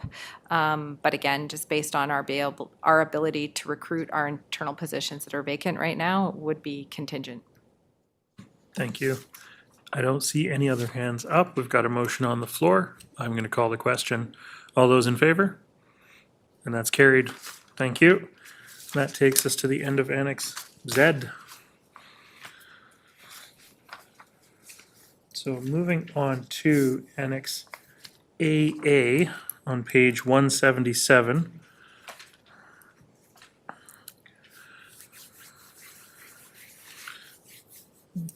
We have Human Resources Capacity, 0.6 FTE, budget proposal number 1 on page 177. Directors, yep, the service impacts rationale is on the following page on 178.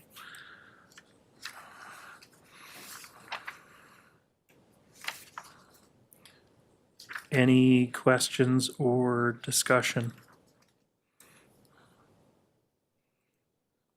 Director Alexander. Since no one else has their hand up, I just wondered about the formula and the number of volunteers and what impact those volunteers have on human resources. Is it reasonable to include them in the formula, or can we remove volunteers from the formula and perhaps defer this for a year?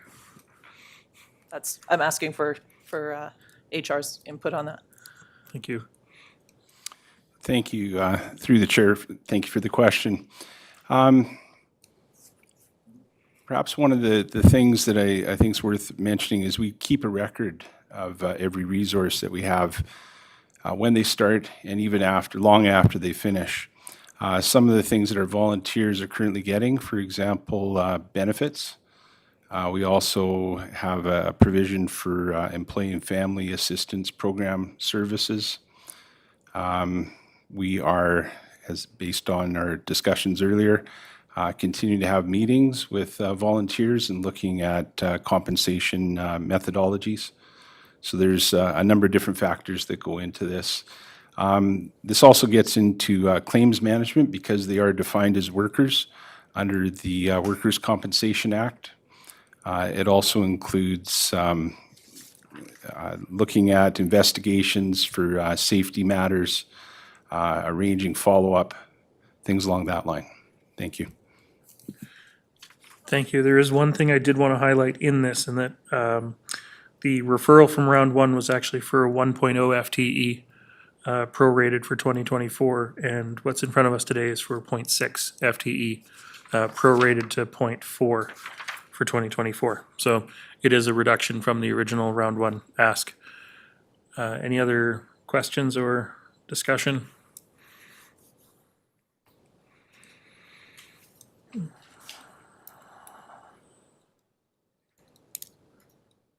Director Gabius. Thank you, Chair. I will, I'm using the organizational review as a point of, what I'm trying to say, point of reference, or like, I'm going to use this to make my decision, and I would put forward that this budget proposal be deferred to 2025, when we'll have, started implementing the organizational review. Thank you. I've got seconders for that. I don't see any other hands up, though. Directors, any other comments on the motion on the floor? If not, this is voting all directors. I'll call the question. All those in favor? And that's carried. Thank you. Okay. Thank you. On to Annex BB, which is round two budget proposal for geographic information services and civic addressing. So we have budget proposal 1 on page 179, which is the mapping orthophoto refresh for 2024. Now, directors, there is the budget proposal here, which is to be funded from operating reserves. And then if you look near the bottom half of page 180, there is a block of bolded text, which actually considers a recommendation to defer the contributions of $15,000 annually for the next cycle and reinstate them in the 2027 financial plan. I think this is primarily due to the healthy status of the reserves in this case. So are there any questions? Director McMahon. Oh, this is one of the services that people use a lot. I certainly do, going on the online mapping, and I really appreciate it being reasonably up to date. Very helpful. Nice to look in people's backyards. So I am happy to move the staff's recommendations to be incorporated in 2024 budget. Okay, so did you want to move the other one at the same time or as a separate recommendation? I was going to include it because it's in there in the package. Okay, so that, and that the $15,000 annual contribution be deferred until 2027? Okay, and I've got a seconder for that. Director Bax, I see your hand up. Yes, I know that people like to talk about their work, and I want to give Director Nelson a chance to explain to me what is a orthophoto refresh, mapping orthophoto. What is orthophoto photography, I guess, mapping? It's got nothing to do with teeth or bones, doesn't it? Thank you, Director Bax. Manager Nelson. Thank you for the question, and through you, Chair. Yes, it's like aerial photography, but that doesn't account for the curves of the land. So ortho really is a technique in digital mapping that allows you to take out those curves so you can see exactly how straight the lines are regardless of the topography. And so it is essentially aerial photographs that are stitched together in a certain way. I remember back in my high school days, I used to have the stereoscopic mapping tool, and it was. Have you ever tried that? It's a wonderful. Thank you, Director Bax. We do have a recommendation on the floor, or recommendations on the floor. This is voting all. I don't see any other hands up. I'll call the question. All those in favor? And that's carried. Thank you. Okay, moving on to Annex C, which is budget proposal for corporate security enhancement and implementation in various functions. Proposal number 1 on page 182. It's getting late in the day, it's okay. Directors, any questions, comments, discussion?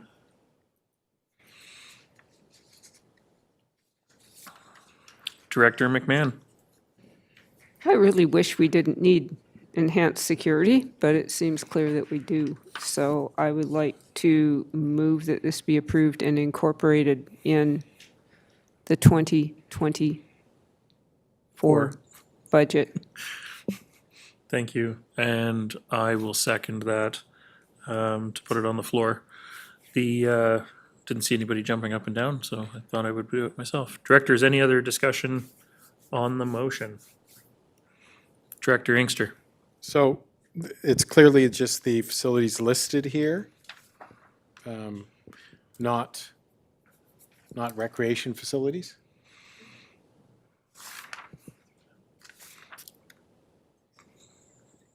CFO? It includes recreation facilities. There are function 615 listed on page 183. Thank you. Yeah, there's a small amount for a number of functions, which thank you for reminding me, Director Inkster. I meant to pull up the service grid so I could see what these functions all were. Director McMahon? Yes, just to reassure the public about privacy concerns, we have to meet very stringent privacy regulations. Would staff like to comment on that?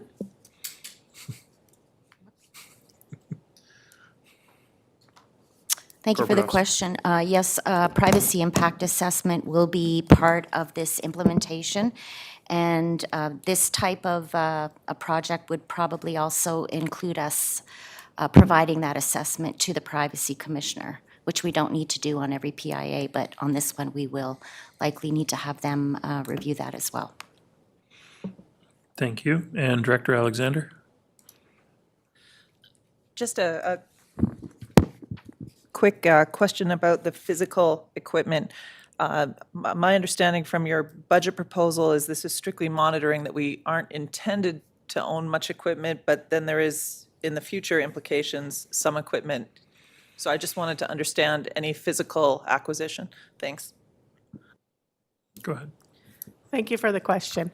So it would be to develop the plans of the programs as well as the monitoring, which will include the equipment from the company. So we will solicit the monitoring with the equipment from a proponent. Thank you. And we have this on the floor already.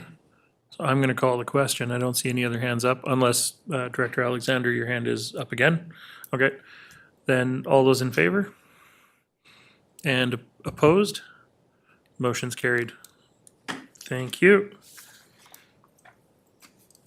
Now, we're on to Annex DD, which is Community Partners. I just need to rearrange my papers here, so give me a second.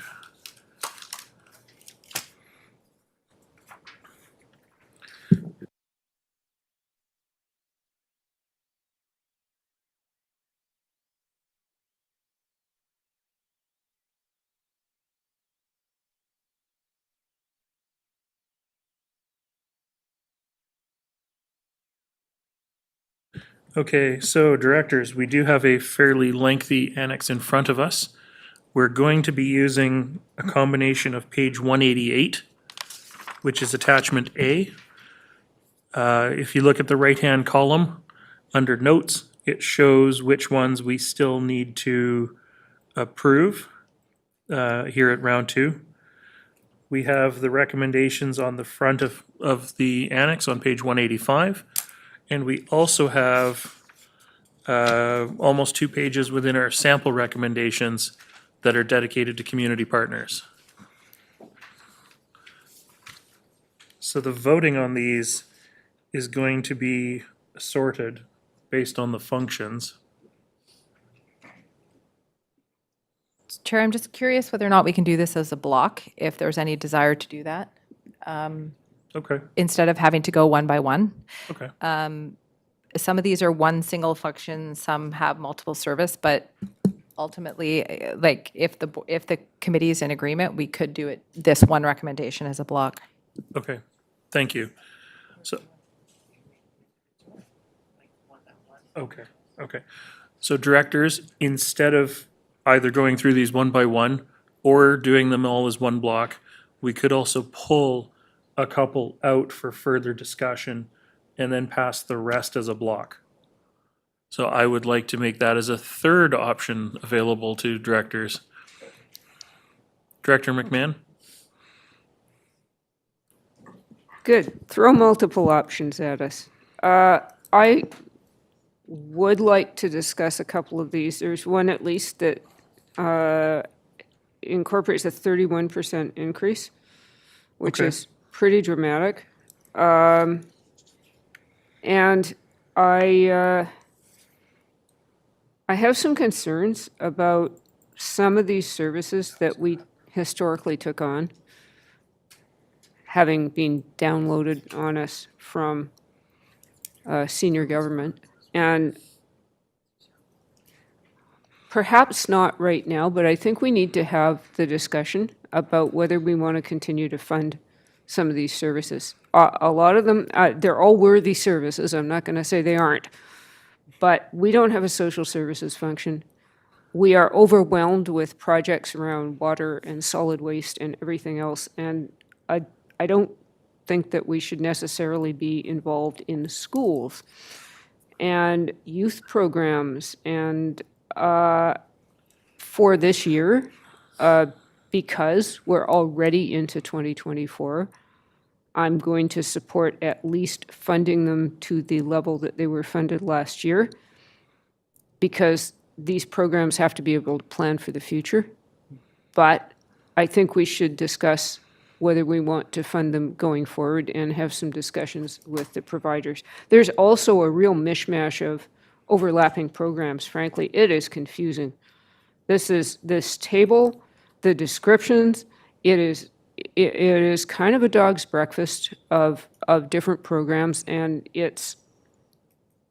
I'm sure it's grown up like Topsy for historical reasons, but we're left with something that is difficult to administer.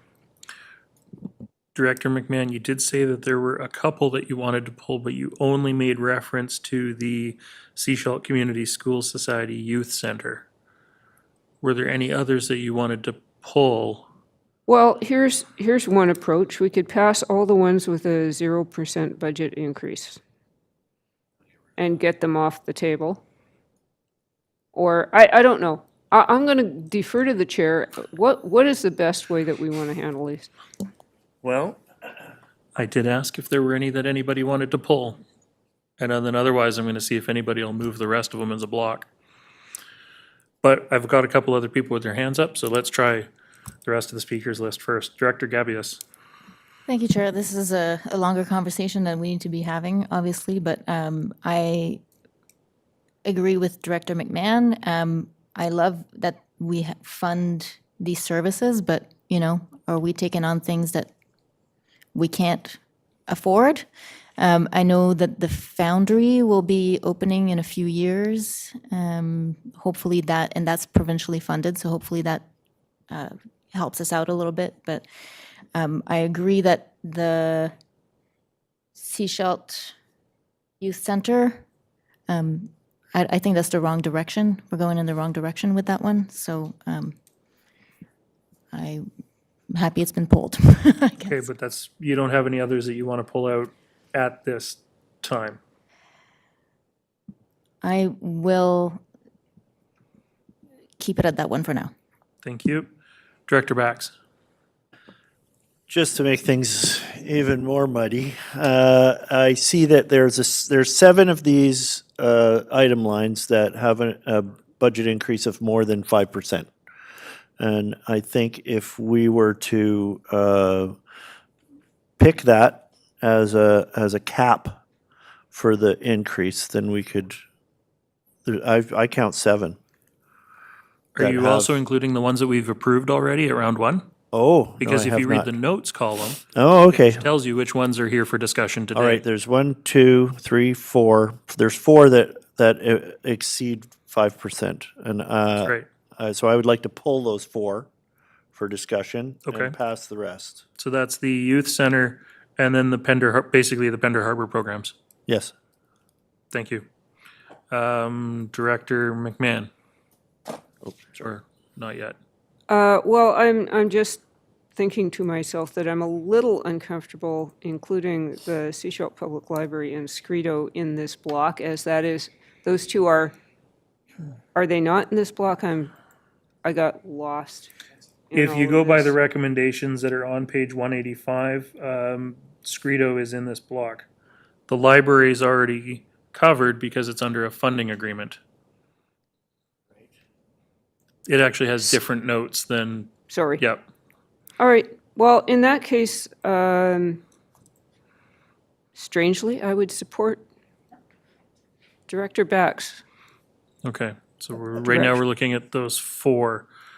Director Inkster? Thank you. This topic has been covered peripherally more recently, and I'll just reiterate some of the things I said that time. Just keep in mind with some of these increases that the services that are being provided, and especially in Seashell's case, are being provided regionally to those areas that contribute to it. So as per the bus discussion that we had earlier about youth moving around, they can go into Seashell and use these youth centers. It has no geographic restriction. Just keep in mind that there's a fluidity of the youth traveling throughout the coast to the rec centers and the youth centers, and this youth center in Seashell is close by to the well-used rec center. Also keep in mind that if you see a high percentage, it's Director actually... Inkster, if I can cut you off for the moment, we're just looking to see which ones we want to pull for now. Oh, I thought which we we've had already identified decided 4. that. Okay. And now I'm looking to see if there are any others that directors would like to pull before we move the rest, and then we'll go through those 4 one by one. So hold your comments. We'll come back to you in just a I'm going to second. be repeating myself, but sure. Yeah, Others have spoken to fine. it, so that's why it was confusing. yeah, Yeah. and I'd like to go home today. So Okay. at this point, we have the Half Moon Bay Chatelac Community School Restorative Justice and Tween Night, Roberts Creek Community School Society Youth Programs, Gibson's Area Community Schools Youth Programs, Seashalt Community Schools Youth Programs for $10,000, Sunshine Coast Community Center Youth Outreach Program, and Scredo, as outlined on the recommendations on page 185. So if a director would be so inclined to move those current ones. So moved? So moved. Thank you. And I've got a seconder for that. Any discussion on those ones? We're going to do voting all on this just to make it easy. I'll call the question then. All those in favor? Any opposed? Motion's carried. Okay, now we're going to go with the rest of them just in order. So now we've got Seashelt Community Schools, which is the Seashelt Youth Center, $55,000. Director Inkster, did you want to make your comments? Okay, well, guess I'll have to repeat myself slightly. As I mentioned earlier, and as I mentioned a number of times, the youth from the areas in which these contributing areas move throughout the coast on the buses, near to the recreation centers and the youth centers. So it would be important for us to all consider that when we fund these particular pieces. Seashell does its own funding in some of these areas as well, through some of our funding mechanisms to make sure that these youth centers are properly staffed. The staffing issue is another issue, as I explained a couple of times more recently, that even though this is a I believe a $13,000 increase, if you look at the costs of providing staff, that would be maybe one half person or one, depending on the hours they're working, because we need to pay them, because we pay our own staff higher, we need to consider paying livable wages. And that's what a lot of this is about, is paying staff a proper wage so that we get qualified and skilled staff to work with our children and our youth. If you consider the amount that's being presented here and the large increase, it's actually in dollar terms not that much more than Pender Harbor. And we don't know the user rates and/or take-up in the local community in Pender Harbor of the youth there. I just don't know the figures. I would say that Seashelt has more usage just based on the central nature of it and the numbers of youth in the area. So don't necessarily look at the increases, because maybe before you increase those other areas higher. And it's all in the regional function. So maybe previous to this, we actually gave that quite a bump, and that's why it doesn't have to be that much now, and maybe you didn't give that much to the Seashell Youth Program. So please keep that all in mind when we make those decisions. That's a program that needs funding for skilled youth advocates. Thank you. Thank you. Director McMahon. I'm not going to disagree with anything that the director said, but I pay school taxes, and I feel very strongly, and I also pay provincial taxes for health. And I really think that these programs should be funded by the province, and they are just one of many programs that has been downloaded on local government. And at some point, we've just got to start saying, no, we're not going to take this anymore, because we can't. We've talked about getting back to our core functions and our core priorities as a regional district.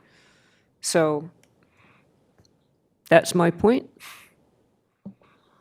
Thank you, Director McMahon. I'm actually struggling with this one too, because I see the benefits of having the youth programming. For sure, that's, the opportunity to have youth programming is keeping them out of trouble. It's keeping them from causing vandalism and, being destructive in our community, which costs us so much more. But I'm really struggling with a 31% increase to the programming costs. And anyways, Director Bax? Yeah, myself, I too am struggling with a $13,000 increase in the funding of this. And I understand what Director Inkster was talking about in making sure that people have living wage. I was wondering if there's any historical information that I can get about how much the funding has increased year over year. Is it within? The annex is like 100 pages long, so. I know, okay. I would approve a funding bump for this group if it wasn't 30%, maybe. Page 196 actually shows the funding since 2012. 96. So if you're looking for a single page to use for reference, that's it. Oh, look at that printed version. It is hard to read. It's very small font. Director Alexander? Are we speaking only of Seashell right now, or the 4 that have been pulled? Just for Seashelt at the moment. Okay. I would echo what the other directors have said about moving forward. However, for this year, when I look at that little chart, which I did with a microscope, I just wanted to point out that Seashelt, for a great number of years, did not ask for any increases. So I think probably they lagged. I don't want to assume what they've done or not done, but I don't want to hold the 30% against them just because the number is 30%, when for a great number of years it was 0. So just to bear that in mind on this one, and I'll definitely have stuff to say about Pender Harbor when the time comes. Thank you. Director Inkster, I see your hand up. Thank you again. Thanks for that, Director from Pender Harbor, and reminding everyone that there hasn't been an increase in number of years. So then you end up getting catch-up in a large amount, still only $13,000. In terms of our overall budget, it's quite a small amount. So just consider that. Because obviously, as I referenced another area, and there may be some speaking to that, they saw maybe some gradual increases that Seashell Youth Center in the largest municipality on the coast serves the youth for the coast.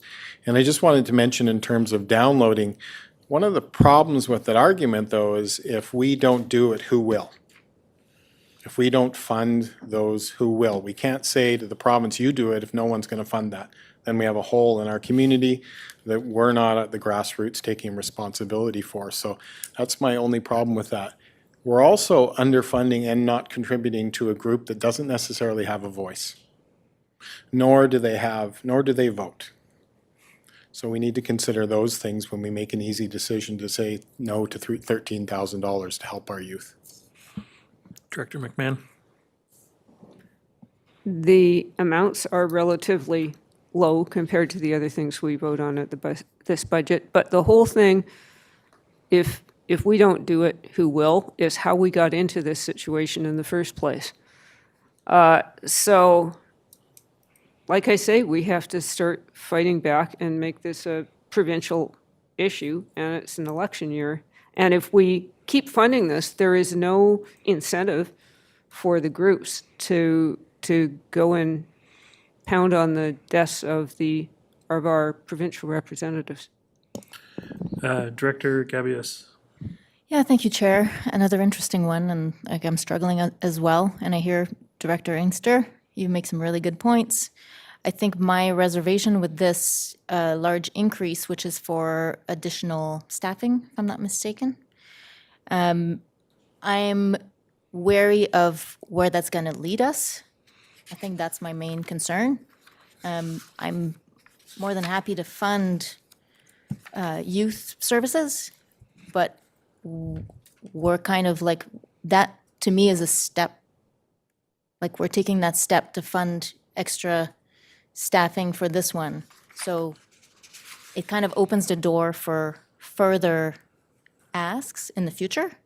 And I guess we, like, to me, it's like, well, we have to decide sooner rather than later if this is a path we want to walk down. That's my only concern. I think, like, yeah, yes, the youth are extremely important to me also, but I think we need to tread carefully. Thanks. Thank you. I'm going to go to Director Stanford because she hasn't had a chance to speak yet. And then I'm hoping somebody might make a recommendation for me. Go ahead. I'm speaking to how this is presented and the process. I'm hoping that we don't see it in this format.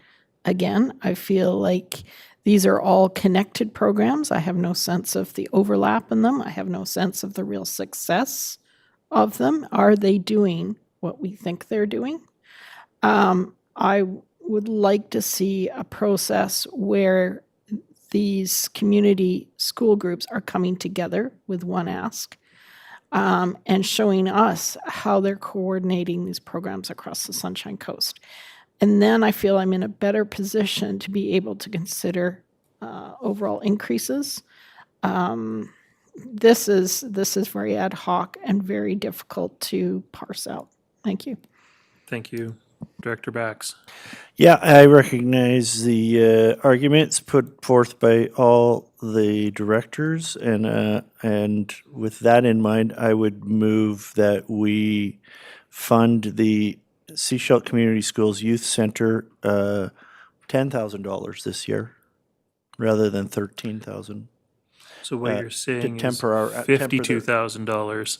So, sorry, $10,000 increase, $52,000 instead of $55,000. So to temper their ask a little bit, to recognize that we are struggling with continuing to pay for this, and in the hopes that in the coming year, we can encourage the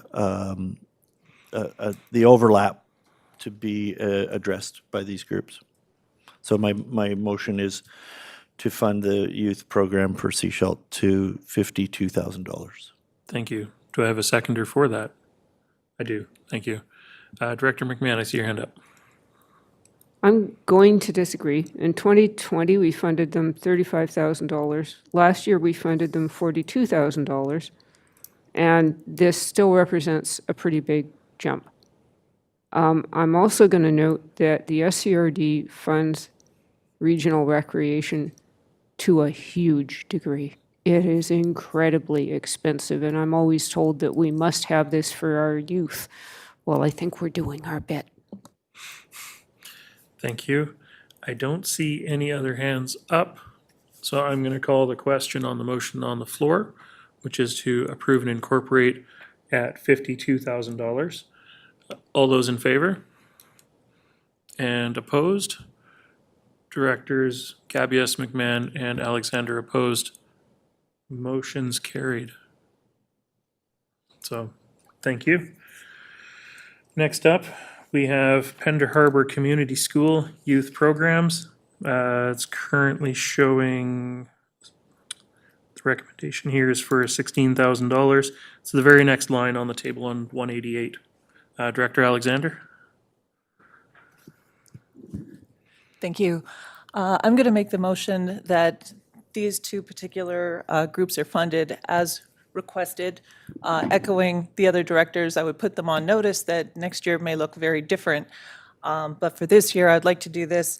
I wanted to make a couple of points in particular with respect to Pender, in that most of these programs are directed to people who don't have driver's licenses. We don't have bus service, so it does happen that there are parents who will bring their kids down to avail themselves, but we certainly have a fair number that don't have that accessibility to what the rest of y'all can offer. Though we do have a rec center, for which we are very grateful. I also want to just take exception to the idea that these programs are just meant to avoid delinquency. That a lot of these programs do good things and promote lots of skills and learning and self-confidence and all of that I think is amazing, and we have a great staff in Pender for that. But hearing what everyone is saying and completely agreeing with that. Also, last point, just that the director who normally sits here, for some reason I'm upset about this one. Help my kids. The director who normally sits here puts his money where his mouth is with his grant and aid money. So please also factor that. Thank you. Do I have a seconder for the motion? I do. Thank you, Director Bax. And I also see your hand up. I just wanted to say thank you for your passionate speech. And you said these two, there's three. I want to correct that and say, and to correct There's two recommendations representing three funding lines on here because one okay. of them receives a top-up funding that is just funded from Area A. All right, I stand corrected. Yeah. Okay, Director McMahon. Yes, and just, I mean, looking at the table of who's funding what, I totally agree with Director Stanford. We need to sort this out. It's just mind-bogglingly confusing. So, thanks. Okay, I don't see any other hands up. I'm going to call the question. All those in favor? And that's carried. Okay, that is the end of Annex DD. Director Stanford. So further to these comments about how this is coming to us, what, through the chair, hopefully just how can we see recommendations to see this done differently? Recognizing that there are community groups that are right now relying on our portion. I do want to, I'm loath to always ask for staff reports because I know that it's more time, more money. But there's a number of questions that came up that require, again, a more holistic look at how these programs are administered through the SCRD, including how they connect with our recreational services through our facilities. Is this something that we can talk about at a meeting coming up? I just want to make sure it doesn't slip through the cracks and have to see this again in 2025. So, Director Stanford, I am maintaining a parking lot list of items that we need to address. I would say that given the time of day, right now is not that time. If directors are feeling so inclined, I understand these recommendations are actually coming to board on Thursday.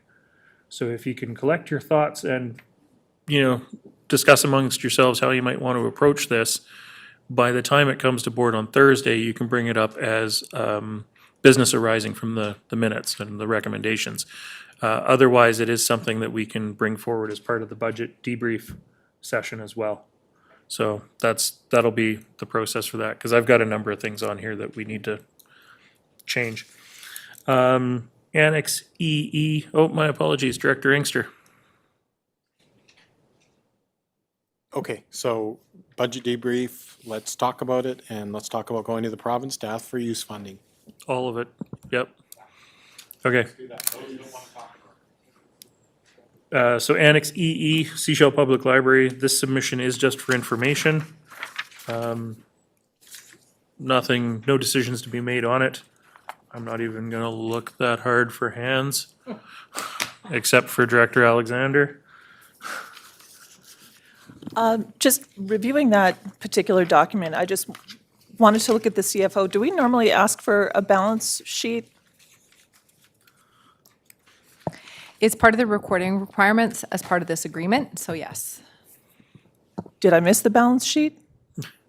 I saw like an income expense and some funding sources, but I was just looking for the actual balance sheet. Thank you. The final statements, we don't prescribe, we say financial statements, so in this case, they may not have been completed yet, so they may come to us subsequent, but yeah.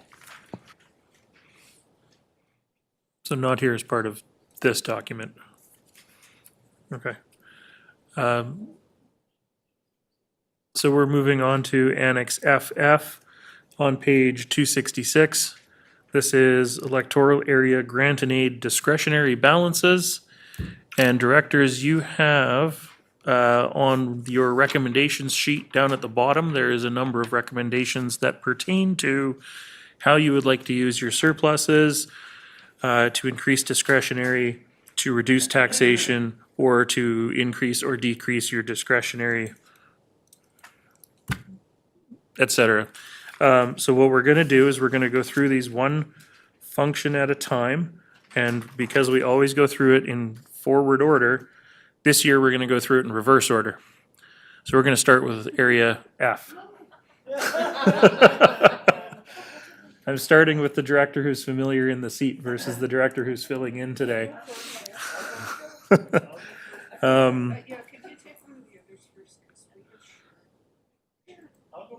Fine, Director Bax, you go first. So Director Bax, you are looking at a $260 surplus. Yes, and I would love to use that surplus, please, to reduce taxation. Okay. We're gonna do these all just, Is that it? That's all you need from me? I believe that's all I need from you. So who would like to go next? Director Alexander.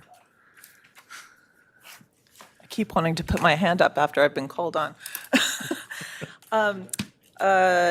Director Lee has requested to please top up to 21,000 from his 19,261. Okay, so he Thank you. wants to From use his taxation. surplus and increase to $21,000 Thank you. total. Okay, thank you. Director Gabius? Grant and aid is, I think, is good bang for our buck. Other people do the work, so that's awesome. We just fund it. So I would like to use my surplus to increase my discretionary for this year. Okay, so you're going to roll your $1,037 into, okay, thank you. Thanks. Director McMahon? I should have prepared for this in advance, but areas E and F share a couple of joint grant and aid functions that are at this stage in history just muddying the waters. And we had discussed whether we might want to defund the shared ones and put the funding into our own grant and aid. But we have not, I just don't know why we have these anymore. And I was thinking that we could maybe get rid of them, but I have not had a full discussion on this subject. As far as otherwise, I would, for my area, this surplus is pretty insignificant, and I would carry it forward. So Director McMahon, you're wanting to carry forward your $2,209? Thank you.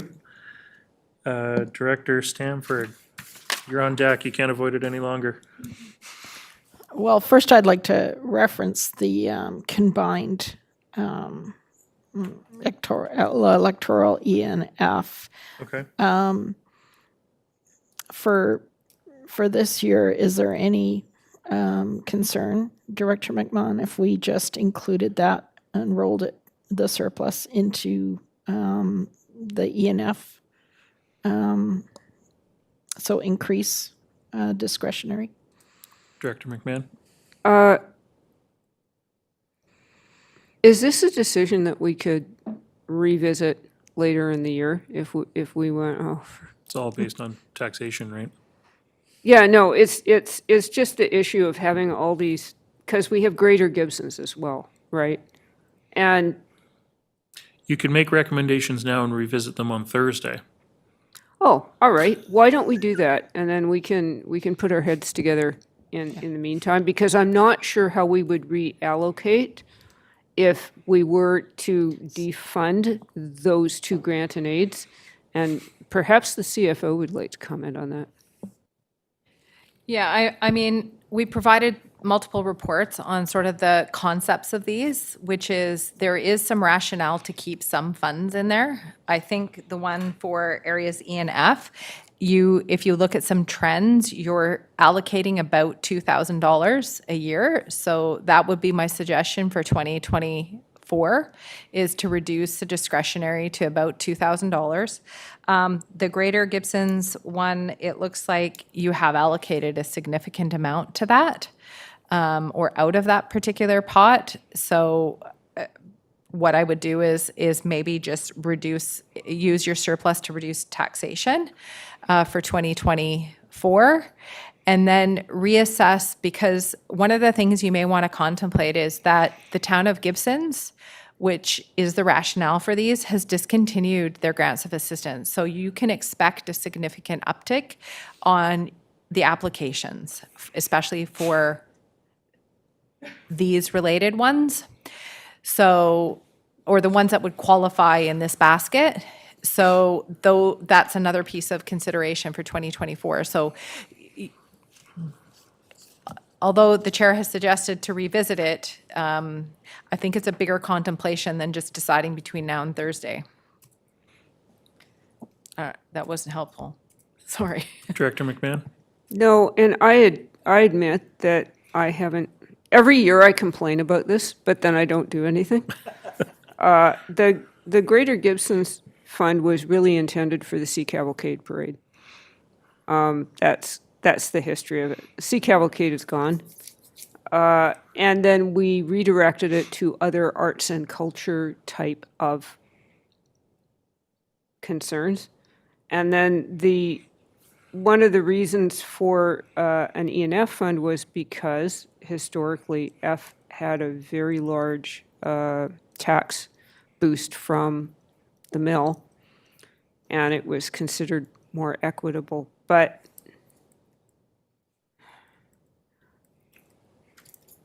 I would rather just carry them forward for right now. We'll have a discussion and decide whether this is the year we want to die on this hill. And we may come back on Thursday. Just thanks. Okay. So for ENF, you're looking to carry your surplus forward. Okay. And Greater Gibson's community participation, carry the surplus forward.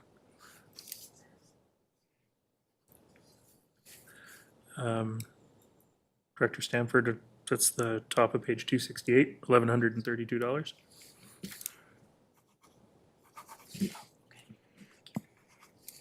Okay, I think, and then community schools? No? Oh, okay. Okay. And then, yeah, community schools on the bottom of page 267, there's a $610 surplus that's used to reduce taxation. Have we addressed area F yet? No, okay. Did we not? You're right. Nice dodge, Director Stamford. Area F. Just for now, I think I'd like to roll it into the surplus. Okay. I would just check that we've got all of those. Okay. Directors, do you need any of it read back, or do you understand what you're all voting on? Somebody to make the motion as developed by the recording secretary. Moved. Seconded. All those in favor? And that's carried. Thank you.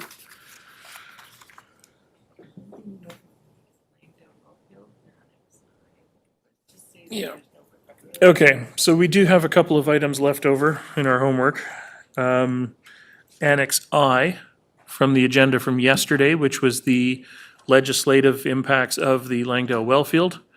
Because we voted to defer the project, there is no action on that report required at this time. And so that has just moved off the agenda. We did receive it for information. There's nothing further to do with it. Now, there was also some conversation about Annex G, budget proposals 1 and 2, directors wanting to reconsider the funding source. And so, if that is the will of the directors, I would need a motion to bring it back for reconsideration of the funding source. It's currently funded from taxation. We had talked about funding from the Growing Communities Fund instead, these two projects.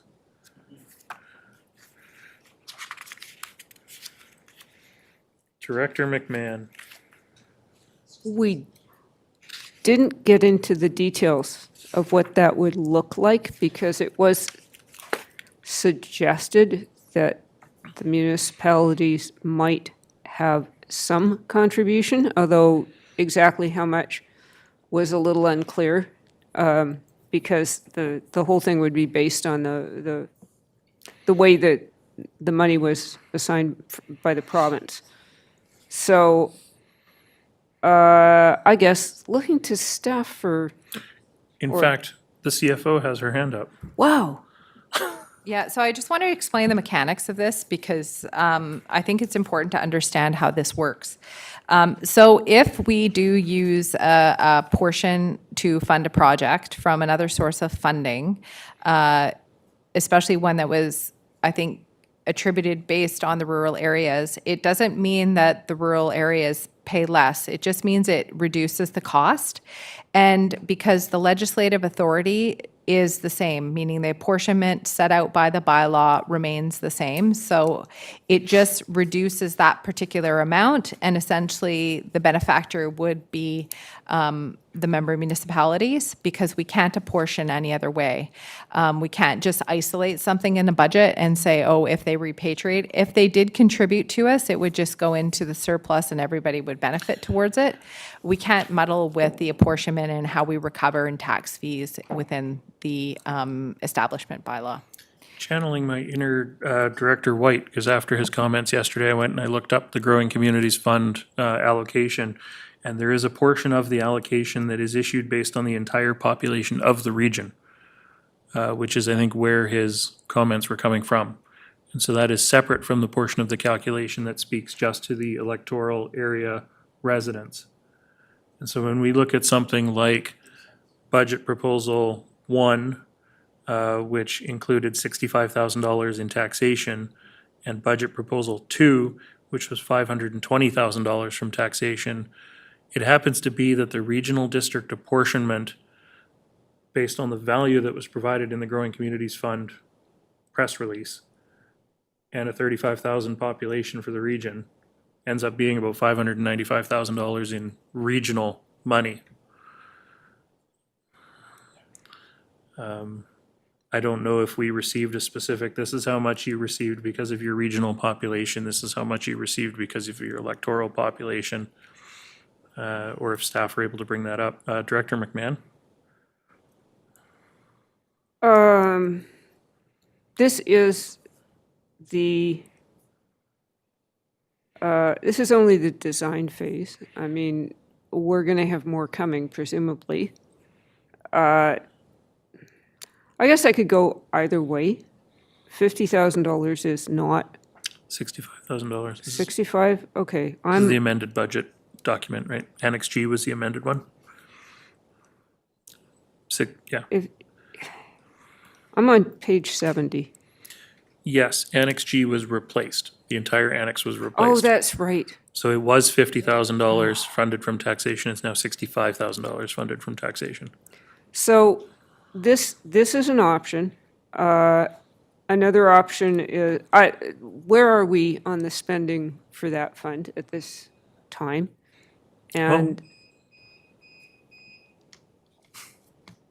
Probably microphones are dying. I'm just curious which budget proposal we're speaking of. Budget Proposal 1 on page 70, which is the vertical expansion of the Seashell landfill design phase, amended. Because this was the amended agenda. Okay. Thank you, Chair. I just wanted to verify because it is prescriptive as far as what solid waste initiatives would be eligible for the growing community, and its infrastructure. They're a little vague on sort of the feasibility related stuff, but I think it would still fit. Sorry, just to clarify, you think it would still fit? Okay, okay. And was, okay. And then Director McMahon's follow-up question was, how much money have we spent from the Growing Communities Fund at this point?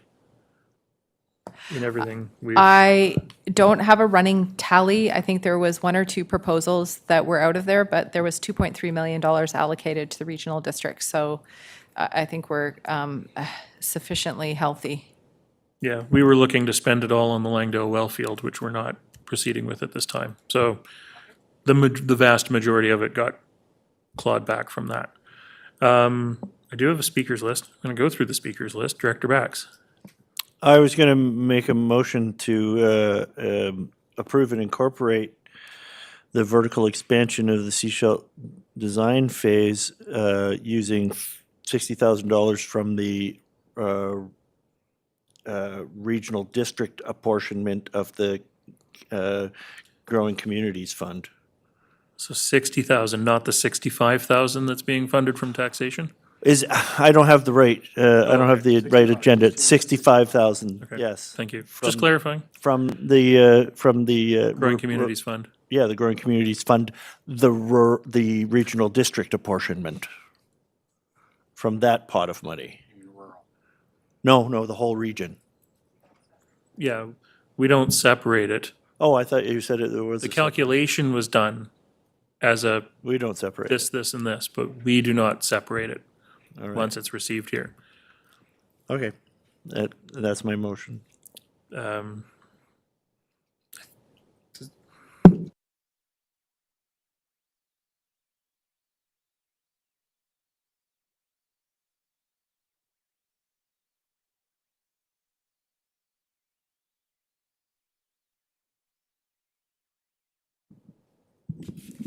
Sorry, corporate officer, just looking for clarification because we did approve and incorporate yesterday.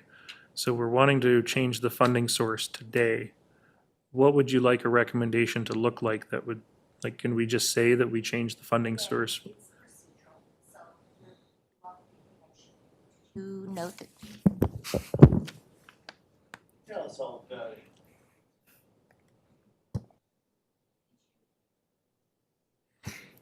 Did you move the motion back on the floor for reconsideration? No, we Okay. didn't get that far yet. So that So- would be the procedural step. We're still Okay. in the same meeting. You voted on the prevailing side, Chair? Yep, So you may bring the motion back for reconsideration of an alternate funding source. if I do it as chair, though, I don't need a vote on it, do I? Then the directors need to vote on it. Okay. Yes. I'd like to bring this back for reconsideration of the funding source. Thank you, Director Inkster, for seconding that. All those in favor? That's carried. Thank you. Director Bax, would you like to try your recommendation again? I would like to move that we change the funding source on the vertical expansion of the Seashell landfill to the Growing Communities Fund. $100,000 from operating reserves and $65,000 from the Growing Communities Fund. $100,000 from the operating reserves and $65,000 from the Growing Community Fund. And I've got a seconder for that. Thank you. Now, I do have several hands up, including the CAO. My apologies, CAO. Thank you. It wasn't urgent. I just thought because we're talking about the Growing Communities Funds and different allocations, it would be good, valuable context for folks just to hear again who received what in terms of Growing Communities funding. So the town of Gibsons did receive $2.314 million in Growing Communities funding. The District of Sechelt received $3.759 million. The Regional District received $2.2 million. And the Shell Nation Government District received $783,000. Thank you. I don't see any other hands up. I'm going to call the question on. Oh, my apologies, Director Inkster. Go ahead. It looks like this is proceeding forward. I like this new idea. I like the fact that we've discovered that there's money that's available to all of us because we do pay taxes into general government. So I'm supportive to go with your hand waving. Thank you, Director Inkster. Director McMahon. That said, and I'll support this, if we're looking at funding projects going forward, I think we need to find an equitable way, just saying. Thank you. Director Alexander. Just for the record, I would echo what Director McMahon said, but for that reason, I will not be supporting the motion. Okay, I am going to call the question. All those in favor? And opposed? Director Alexander opposed. Motion's carried. Thank you. We had talked also about budget proposal number 2. I would like to bring this back for reconsideration of the funding source. Would somebody, thank you, and I've got a seconder for that. All those in favor? Motion's carried. Budget proposal 2 on page 71 was the Sechelt landfill contact water pond relocation construction phase. Now, my recommendation, we do have $520,000 being requested here. My suggestion might be that this might be a good one because it is a construction phase and it is a bigger item. That this might be a good one that somebody tack on and that a cost sharing request be made to the District of Sechelt and Town of Gibsons and SIGD or SNGD. Director Bax, I see your hand up. Yeah, the motion, I believe, should be that we would consider funding it through the Canadian, through the Growing Communities Fund with exploring the possibility of cost sharing based on the proportion of the payment that the municipalities have received. So the municipalities we would pay, the municipalities would pay for their population share out of their funds, and we would pay for our population share as rural areas out of the regional district funds. Does that make sense? CAO? The ask would be a population-based. Heard you. Yeah. From the perspective of could we do that, essentially, and the CFO will correct me if I'm wrong, we could be saying we'd be prepared to utilize community growth funding for a portion of the project if the municipalities are prepared to use a proportional share toward the same project. If the answer is yes, the community growth funds would be used for the project for that portion, and if the answer is no, it would be through taxation.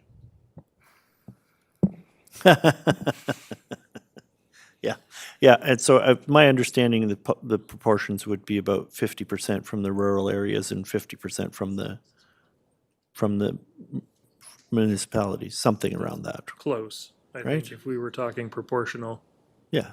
funding. Yeah, options would be similar to what we did for the community works, where we take a service and we apportion the community works or growing communities per the allocation base, so apportionment cost. So just looking at the service, we would allocate based on that. But in the meantime, we would just tax for it until that was known, because Okay, Director McMahon?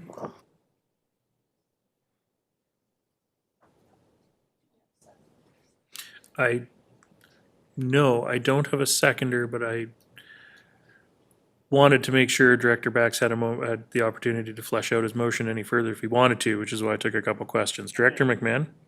I think I heard 3 separate suggestions. Yours, Director Bax, and the CAO's, and they're all a bit different, and I'm confused. Should we take 5 minutes? Yeah. Okay, we're going to take a 5-minute break.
Thank you, everybody. Welcome back to the Finance Committee meeting for February 6th, 2024. The last item here that we're discussing is the Seashell Landfill Contact Water Pond relocation construction. I asked for it to be brought back for reconsideration of the funding source, which we have approved to do. I would like, with the board's indulgence, to reconfirm the funding source as taxation for now. We'll have a further conversation about this on Thursday, because there's some stuff that needs to be followed up on offline with Director White, who's not here, with our councils, stuff that can't be sorted out the next 20 minutes. So can I just have a motion to reaffirm the taxation funding source? Moved, seconded. You're welcome, Director Inkster. All those in favor? Thank you. We have nothing else on the agenda. Director Gavious? Thank you, Chair. Will we have other opportunities to allocate funds to items that we've approved today and yesterday? Allocate funds. The community, Growing Communities Fund and Works funds. Community Works funds, like in order to reduce taxation as much as possible. When the recommendations come forward on Thursday, directors will have the opportunity to pull them and massage them if they so desire. I don't see any other hands up. I look for a motion to adjourn. Moved, seconded. All those in favor? That's carried.